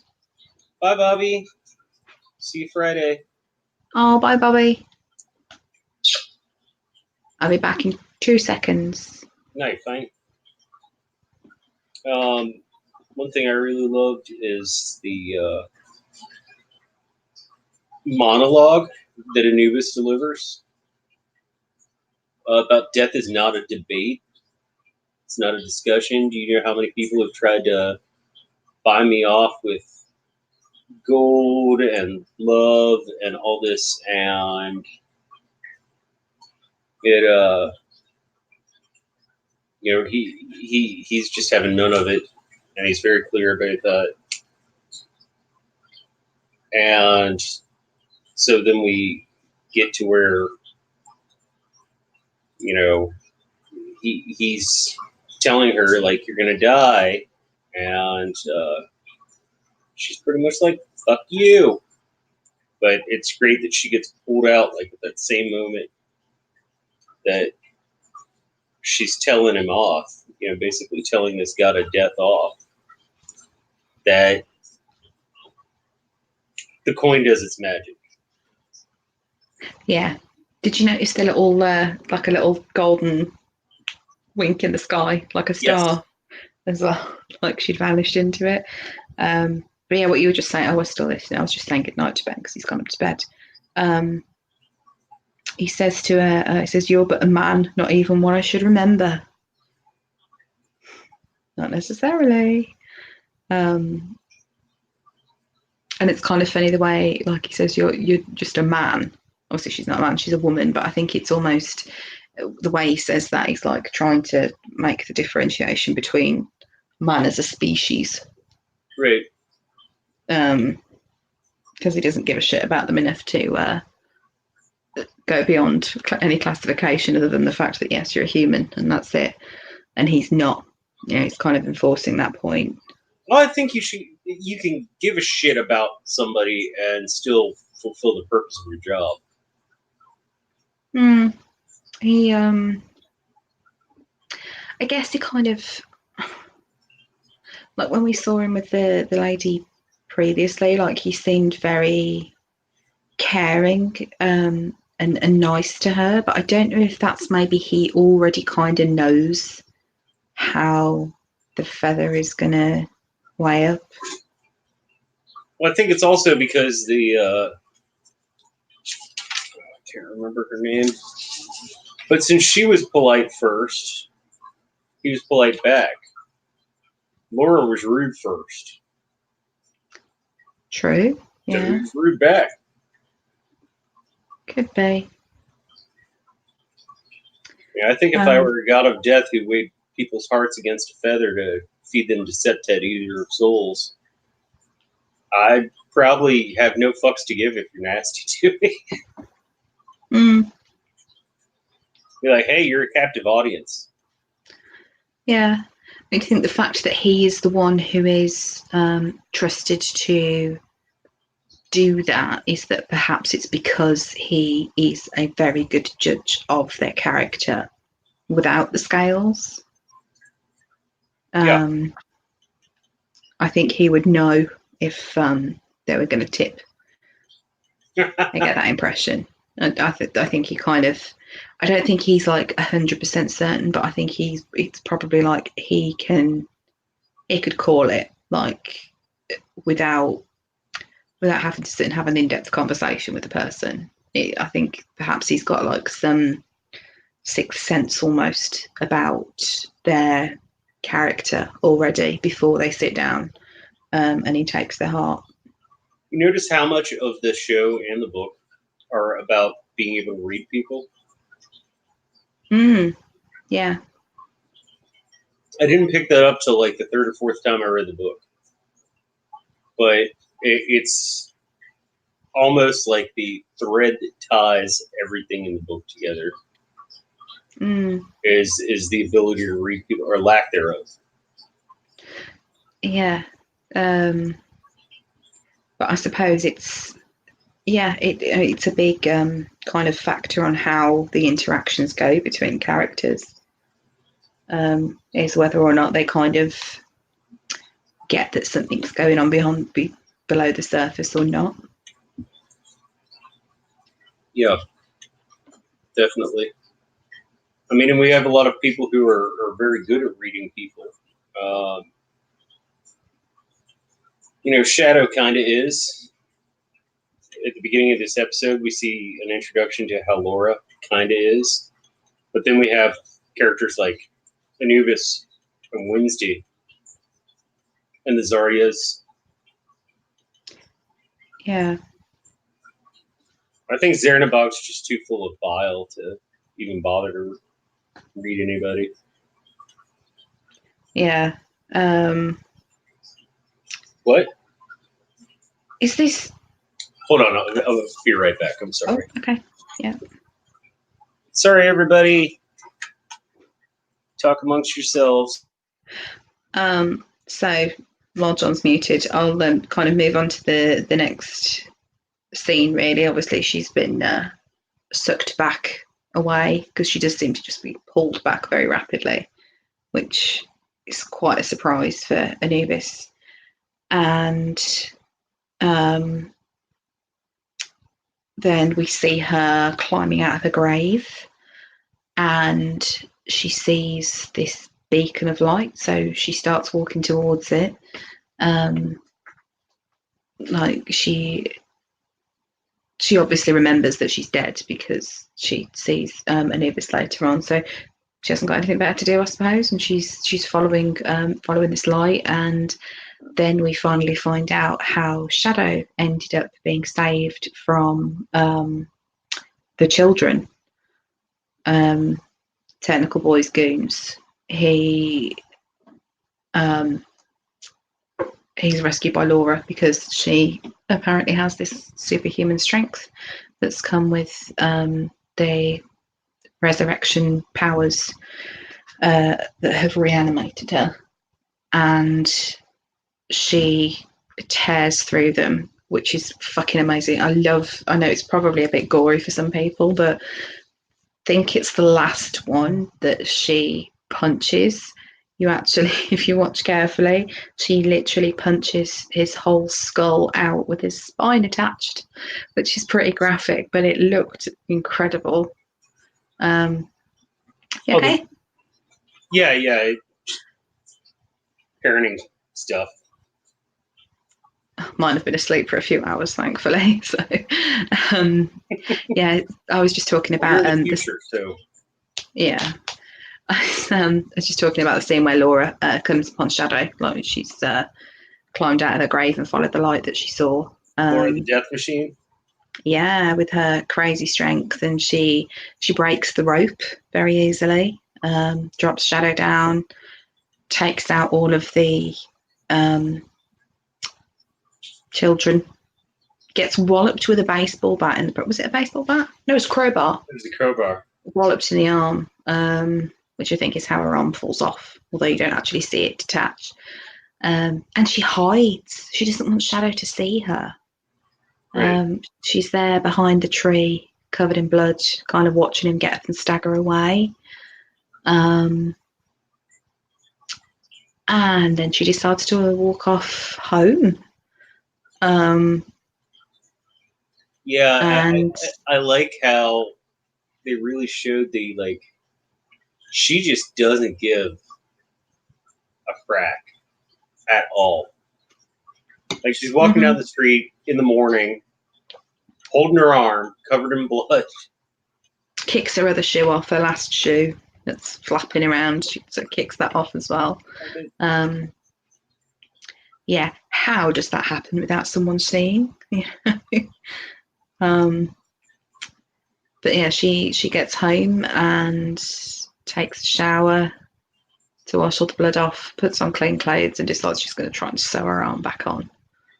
Well, it's funny because I just watched this movie again for the first time in a couple of years recently with my son. Beetlejuice. Oh, it's one of my favorites. The Guide to the Dead. Oh, Lydia Deetz was my first crush. Lydia Deetz was my inspiration, I think, because this is going to sound awful, just to kind of point out shocking parenting on my mother's part. Beetlejuice was my favourite film when I was 6. And I used to watch it every day after school. I don't think there's any problem with a child watching that. I don't have a problem with my kids watching it purely because the effects and stuff in it by today's standards are quite tame compared to if that was made now. I think it would be a lot more scary, and probably more gory. Yeah, but on the same note, like when Sebastian was young, I'd let him watch Looney Tunes. I'd let him watch Johnny Bravo. And both are amusing to kids, but there are jokes that adults get. That oh yeah, like Powerpuff Girls. Oh my gosh, like they're. Yes, I do have the entire series on DVD. I like the Powerpuff Girls as well. Do what? I like the Powerpuff Girls as well. Oh, I love the Powerpuff Girls. When Layla was very tiny and she was at nursery, I actually dressed her up as a Powerpuff Girl for superhero fancy dress day. Because I wasn't buying some shitty shop bought costume. She had a homemade Bubbles costume. Oh, nice. And if I find the photos at any point, I will show you. Braun's got to wrangle children. All right, Braun. Oh, okay. Take care, Braun. It's always good to see you. Always good to have you in here. Thank you for everything you do for the channel. I really appreciate it. Hope you don't have to save any lives today. Everyone behaving themselves. Yeah. So you were going to say something about Beetlejuice, weren't you? Oh yeah. Well, I was just saying in the what's it called? The Guide to the Dead, the Guide to the Afterlife, the Handbook of the Recently Deceased. Handbook for the Recently Deceased. Thank you. Why did I know you would know that? Well, It says, what is it? The average person tends to ignore the strange and unusual. hmm I myself am strange and unusual. yes. But like that whole point, I think that's why, like, yeah, Laura can get away with walking down the street holding her arm, bleeding all over or covered in blood. She Yeah. doesn't have any of her own. We find out all about embalming fluid in this episode too. hmm Yeah, that's fun. With yeah, we see that. Is it after when she gets in the hot tub or before? Well, she voms a bunch of it right when she comes out of the She grave. does as soon as she comes out of the ground. Yeah, she pukes it up, and then we have after. So she's home and she hears a car and she sees the light, doesn't she? So she knows it's Shadow.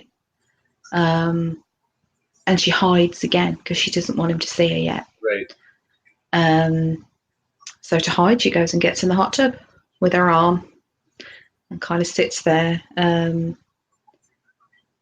waiting for him to go. I mean, I guess she can see the light through everything, so she would know when he'd left without having to peek out.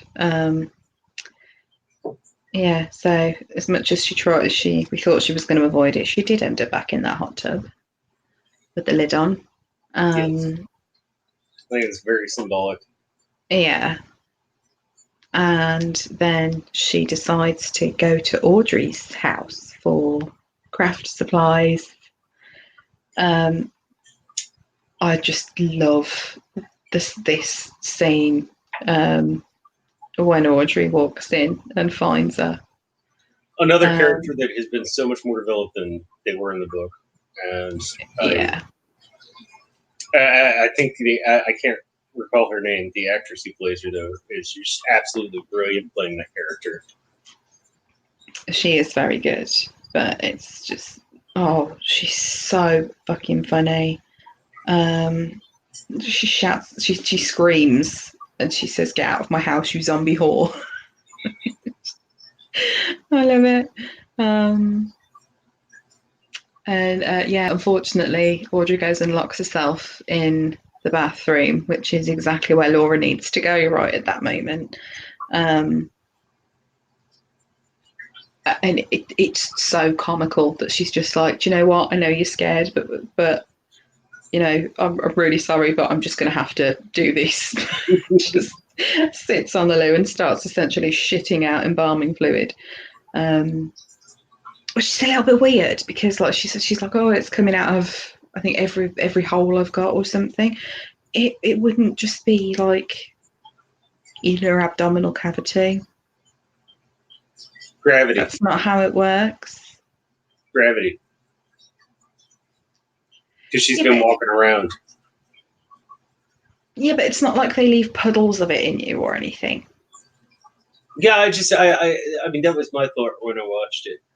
And she's been walking around for what, at least like 12 hours. I think it's me overthinking from a biology kind of perspective. And for a while, I actually did want to be a mortuary technician. So I probably know more about embalming than the average person. Not that I tend to conform to any sort of weird goth stereotypes or anything. Not really. No, not at all. But yeah, it's not just sloshing around inside your body. They drain all of your blood out and kind of replace it. So it's not like it's just sloshing about in there. You know, they don't pickle you in it. It's and there wouldn't be like the fact that she's actually vomiting. It wouldn't work like that. She wouldn't be able for it to come out of her mouth because her stomach's not going to be connected anymore. Right, she's not going to have any internal organs. So yeah, well, they're there, but they're all in a bag and popped back in. Because they would have all.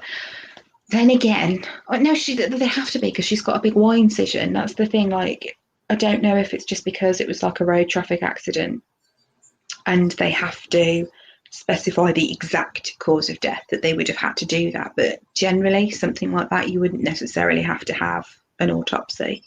Yeah, I think in the States they have to do an autopsy with anything like that.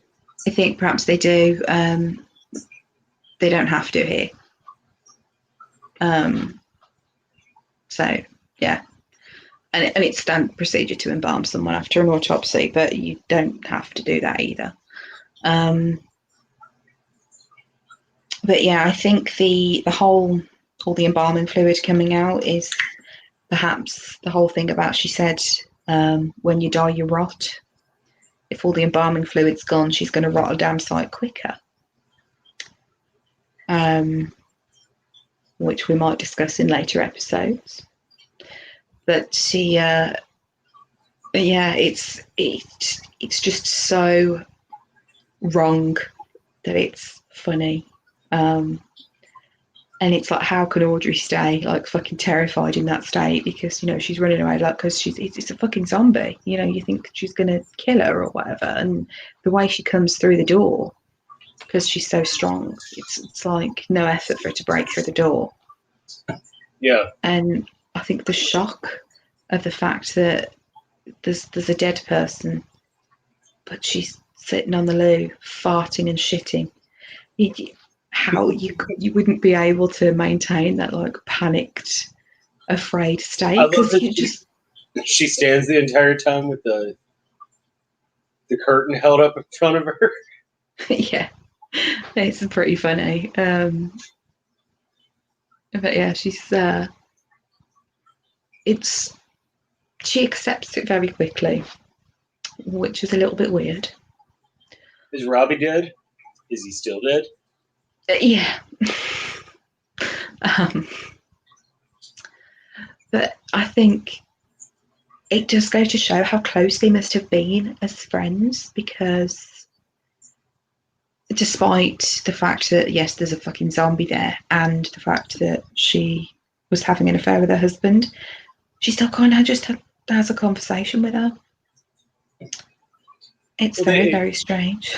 Well, they had been friends since they were like in grammar school.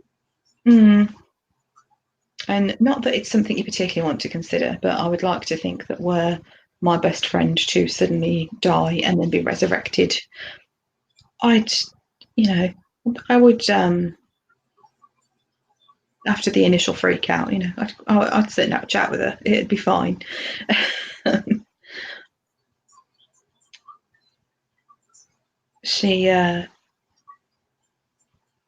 She's pretty funny because she says, she tells her that she kind of told everybody at her funeral, and that Shadow knows, and she says, I tried to fuck him on your grave. Like, she didn't need to tell her that had happened, but she and she's like, it seems fair, and Laura's like, yeah, that does seem fair. Yeah, but I love it. She's like, I'm a vulgar woman. It really tickles me. It's like a bit of an understatement. What is it? Grief and let me have a look on the script thing. Anger and grief. She said, and she talks about where Robbie's dick ended up eventually, because she had him buried with it up his ass. And she says, I was vulgar. I'm a vulgar woman. Anger and grief have really just made me vulgar. But that's okay. I'm a vulgar woman. It's fun. Let's fuck your feelings. Yeah. She's still angry, I think, and that's perhaps what helps to kind of clear her head a little bit so that she can just deal with it. And like, she shows Laura her obituary. Oh, excuse me. The appointed by, which I think is pretty weird. She thinks there's like no effort gone into how her obituary was written, although it doesn't actually say who wrote it. It's not mentioned. So yeah, they're off for their little drive. Yeah, and she's like, "This is bullshit." Yeah. So yeah, they're driving down the road and they get interrupted by what's initially a man and a dog. Before that, she does say shadows like her sunshine. Yes, Audrey says you wiped your ass with that sunshine. Yeah. Which this is why I like Audrey a lot more on the show than I did in the book. Yeah, because she's vulgar. It makes her far more fun. Sorry, I'm just trying to snap a piece of yarn here. There we go. Yeah, in the book she's kind of two-dimensional character. Yeah, it's again they've like fleshed the character out a lot more, like they have with Laura's character. And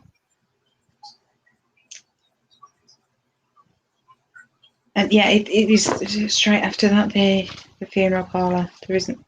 Yeah, it's just them kind of talking in the car about the obituary. Oh yeah, it's she says it's a shitty obituary, and Audrey says you had a shitty obituary because you had a shitty life. You were shitty. And then she's saying like when you finished stalking Shadow, like what's going to come of it? And she says like zombie baby, zombie dog. And she says that Shadow deserves better. And that's when she's saying that you didn't love him. He was like a pet. That's why you call him a puppy.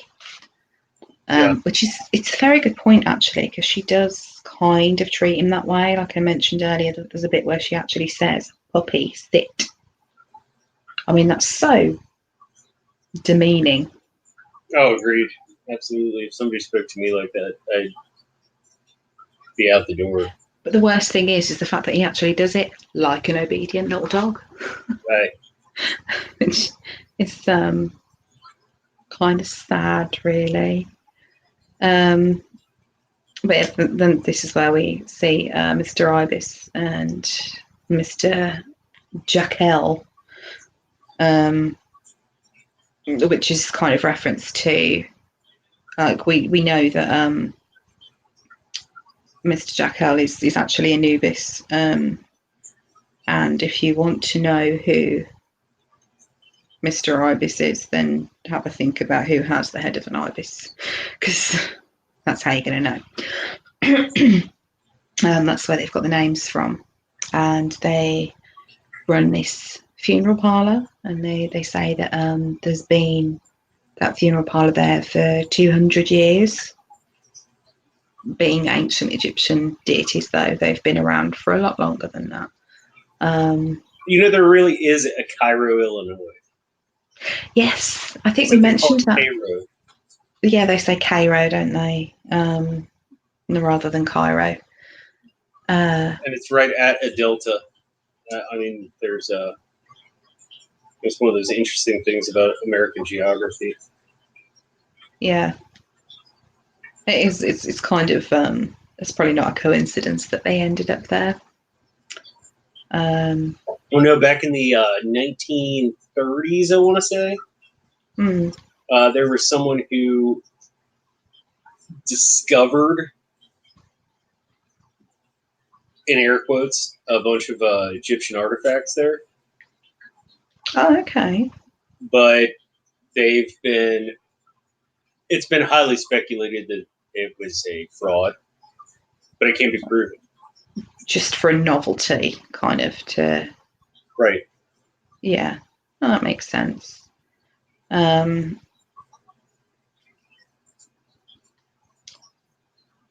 don't they mention something about ancient Egyptians sailing up the Mississippi River to trade with people?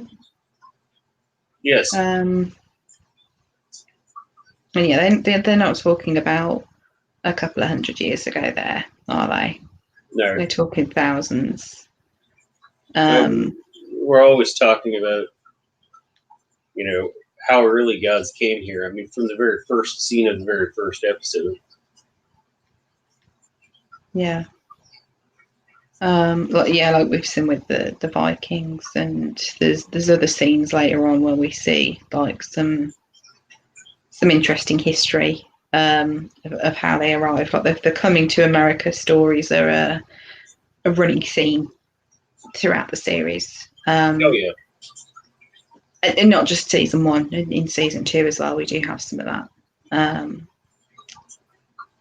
And we see them kind of freshening Laura up, shall we say? They're well, sewing her up proper for one thing. they're using wires to attach the bone properly, and you'd think, saying that though, if she was autopsied after an accident, it would have been done sort of by the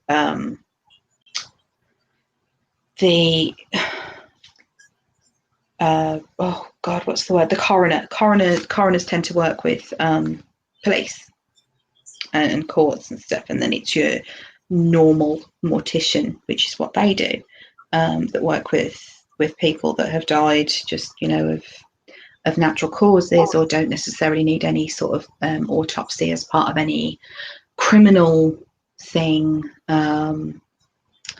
So they probably take a lot more time and care over their clients than a coroner working for the police would, because they probably just want to sew them up and get rid of them. Right. Once they've done the autopsy, that's it. They're going to get them back out the door as soon as they can, because they'll have more waiting. They've got, their work is constant. Whereas a family mortician like that, like a family-run business in a small independent place, they take the time to actually do everything properly and thoroughly, and actually look after the body, which I think is quite a good representation of real life, because that's how they would normally be. They're very sort of caring and careful, and they do kind of the thing how they're talking about sort of using wires to put the bones back together. They take pride in that kind of work, which is why they have like the airbrushing. They use like airbrush makeup and everything, because they want to make her look alive and normal, or how she was when she was alive. And quite often with putting them back together that way, that's the whole point of it. It's because they're going to be seen again. Whereas again with police stuff, a lot of the time, if it's an accident or something awful's happened, there's not necessarily going to be an open coffin service or anything afterwards. No one's going to see them. They're not really that fussed about making sure everything looks nice and neat and tidy when they put them back together. Right. But again, you see sort of the care that goes into it. And also when you think about sort of the Egyptians, how they treated their dead, there was a lot of ritual around what they did with bodies. So I think it has a nice link to that as well, where there's all this stuff that they do, and it's done a certain way, and they have a lot of respect for the body itself, and it's like the whole ritual is kind of as a sign of respect for them. It's almost like a holy sacrament. Yeah, it is, and the way they're talking through it, it's like they're explaining it to Laura because she's undead and sentient, obviously, so she knows what they're talking about. But they're not only treating her that way because she's aware. You kind of get that's how they'd treat anybody that was in their care, because they are literally in their care. And they're very good at what they do, but they've had a lot of practice. Yeah, just somewhere between 5,000 and 10,000 years, depending on which historians you adhere to.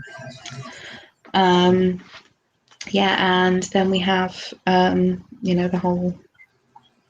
So they said there's nothing we can do. They said care and maintenance is needed, but there's nothing we can do to lighten your heavy heart.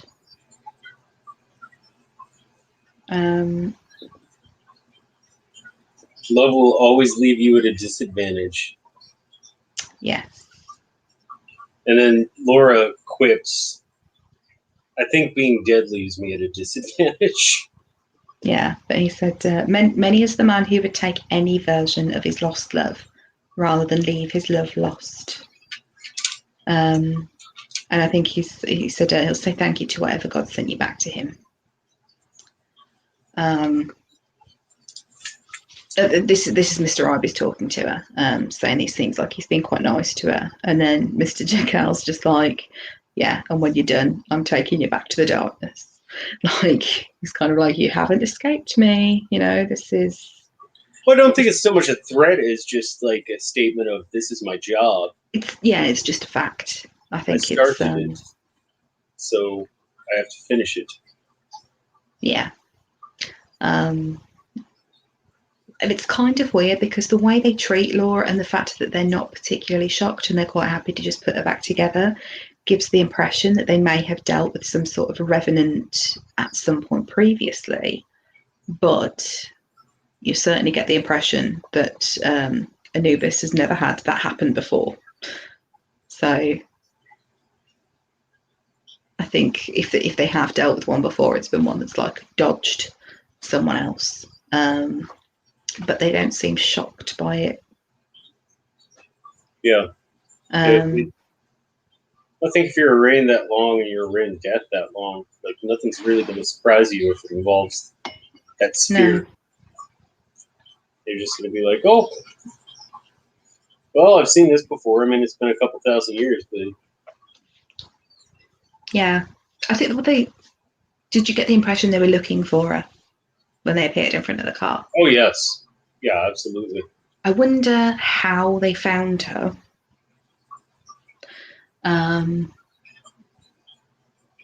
But then again, we don't know the extent of their powers. But yeah, so the fact that she got sucked back away makes you think that perhaps Anubis did know that meant she was going to be resurrected. So maybe he has had that happen before. It's just a very rare freak occurrence. It's really interesting. Oh, go ahead. Sorry. I was just saying it's kind of interesting trying to theorize it. I think also Ibis, he knows so much about people he's never properly met. When we see him telling his coming to America stories. Yes, because he records things. So he almost has. I mean, Mr. Ibis most likely represents a god of knowledge, specifically esoteric knowledge. Mm-hmm. I think come on, really, if you're out there and you have not realized who Mr. Ibis is, being that he's hanging around Mr. Jackal. Sorry, you're a little thick. Or just don't know. Or you know nothing about Egyptian mythology. Yeah. Or possibly both. I mean, there are people out there who are thick and know nothing about Egyptian mythology. Very true. I certainly know some. Speaking of which, are you getting ready to make your cameo? Oh. Is that what you're doing here? Well, come on. All right, shade cameo for everybody.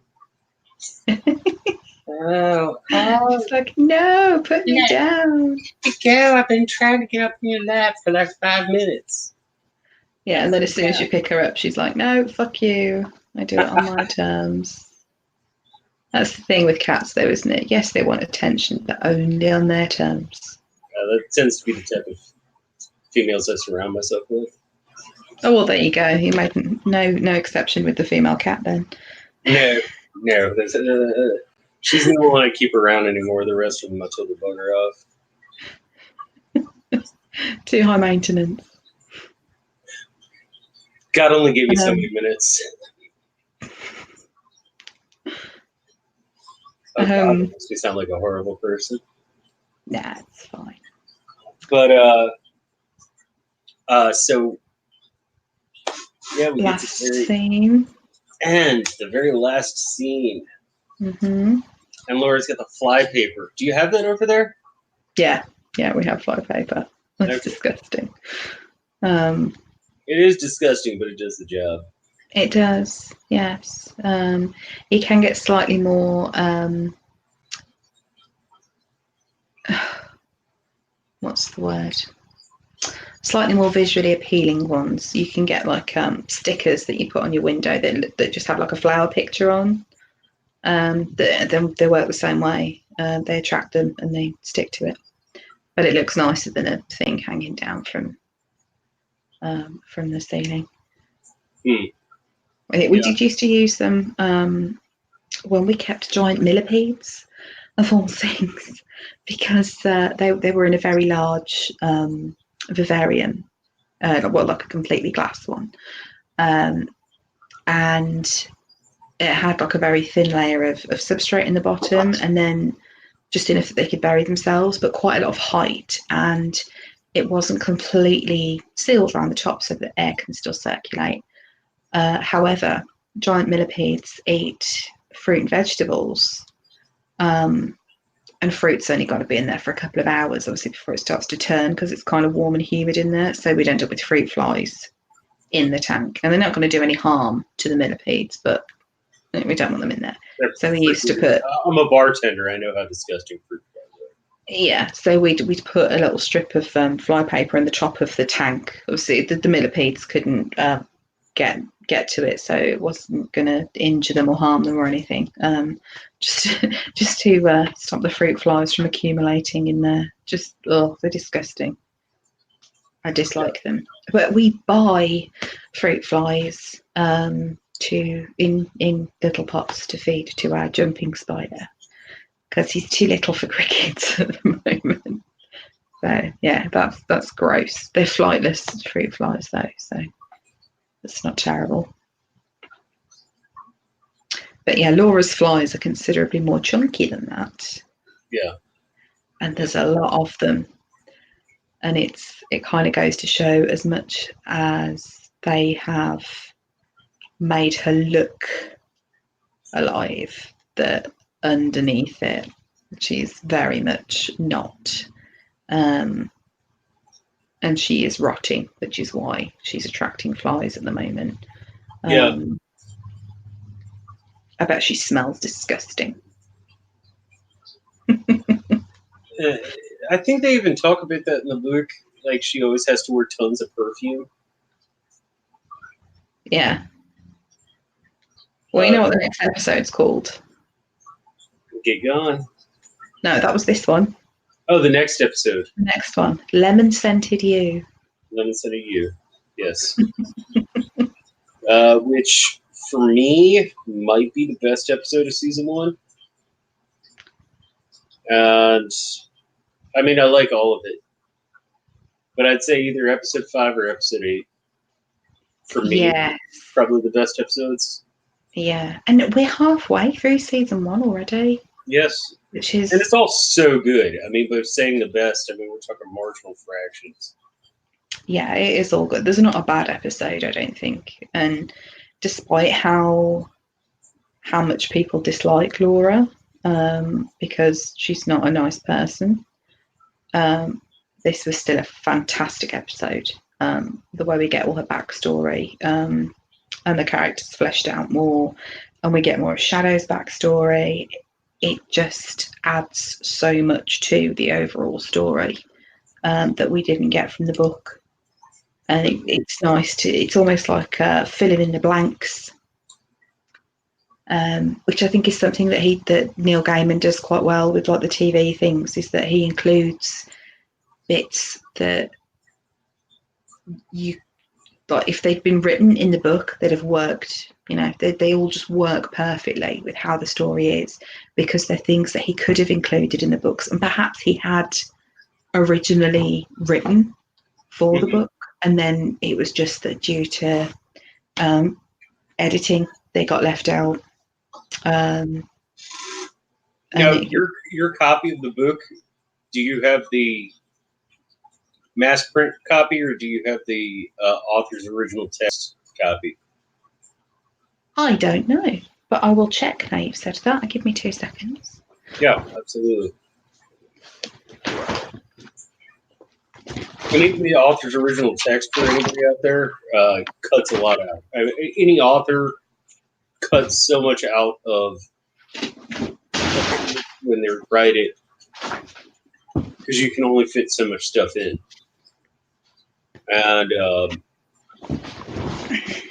in his introduction to the author's text of The Stand, Stephen King talks about, he's like, a lot of things remained on the cutting room floor, and that was exactly where they belonged, and that was fine. But there are some things I need to put back in here, and I just, because the author's text version, there's a lot of this fleshing out that still isn't in there. Don't get me wrong, there's some fleshing out that is, and it's great, but it's I know for a fact it isn't everything that Gaiman wrote in his like first draft of this or whatever. Plus, let alone thinking about the story 20 years later. I don't actually know if it is.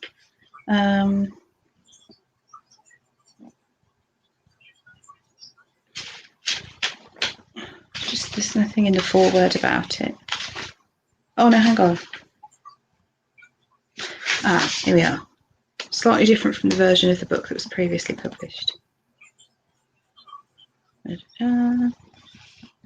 Editor was concerned the book was too big, too meandering, wanted to trim it, and I did. Blah blah. Yeah, this is the expanded version. Okay. Yeah, there's a whole thing about that it sold a lot more copies, and then he wanted to give a definitive one. So yeah, this one is a little bit battered.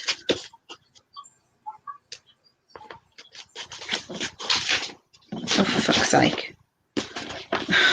Right, it's just this the stuff at the back. I was like, why aren't there any page numbers? It's because there's postscript. 629 pages. Yeah, that's about 100 more than the originally released one. Yeah. So yeah, it is. But obviously he said like there's a lot of stuff that was cut, and I think some of the, although there's an expanded version, I wonder if there's more stuff that he maybe were ideas that he'd had originally and then he changed, or just stuff that he felt wasn't pivotal to the story and that kind of thing. Right. Things that he decided to add back in. And also, like I was saying, like just things changing with times. Yeah, yeah. That's one of your difference, especially when we're talking about gods of technology. Yeah. It is a huge difference. It just, but he's seamlessly written that in to the show. It doesn't seem dated in any way. Correct.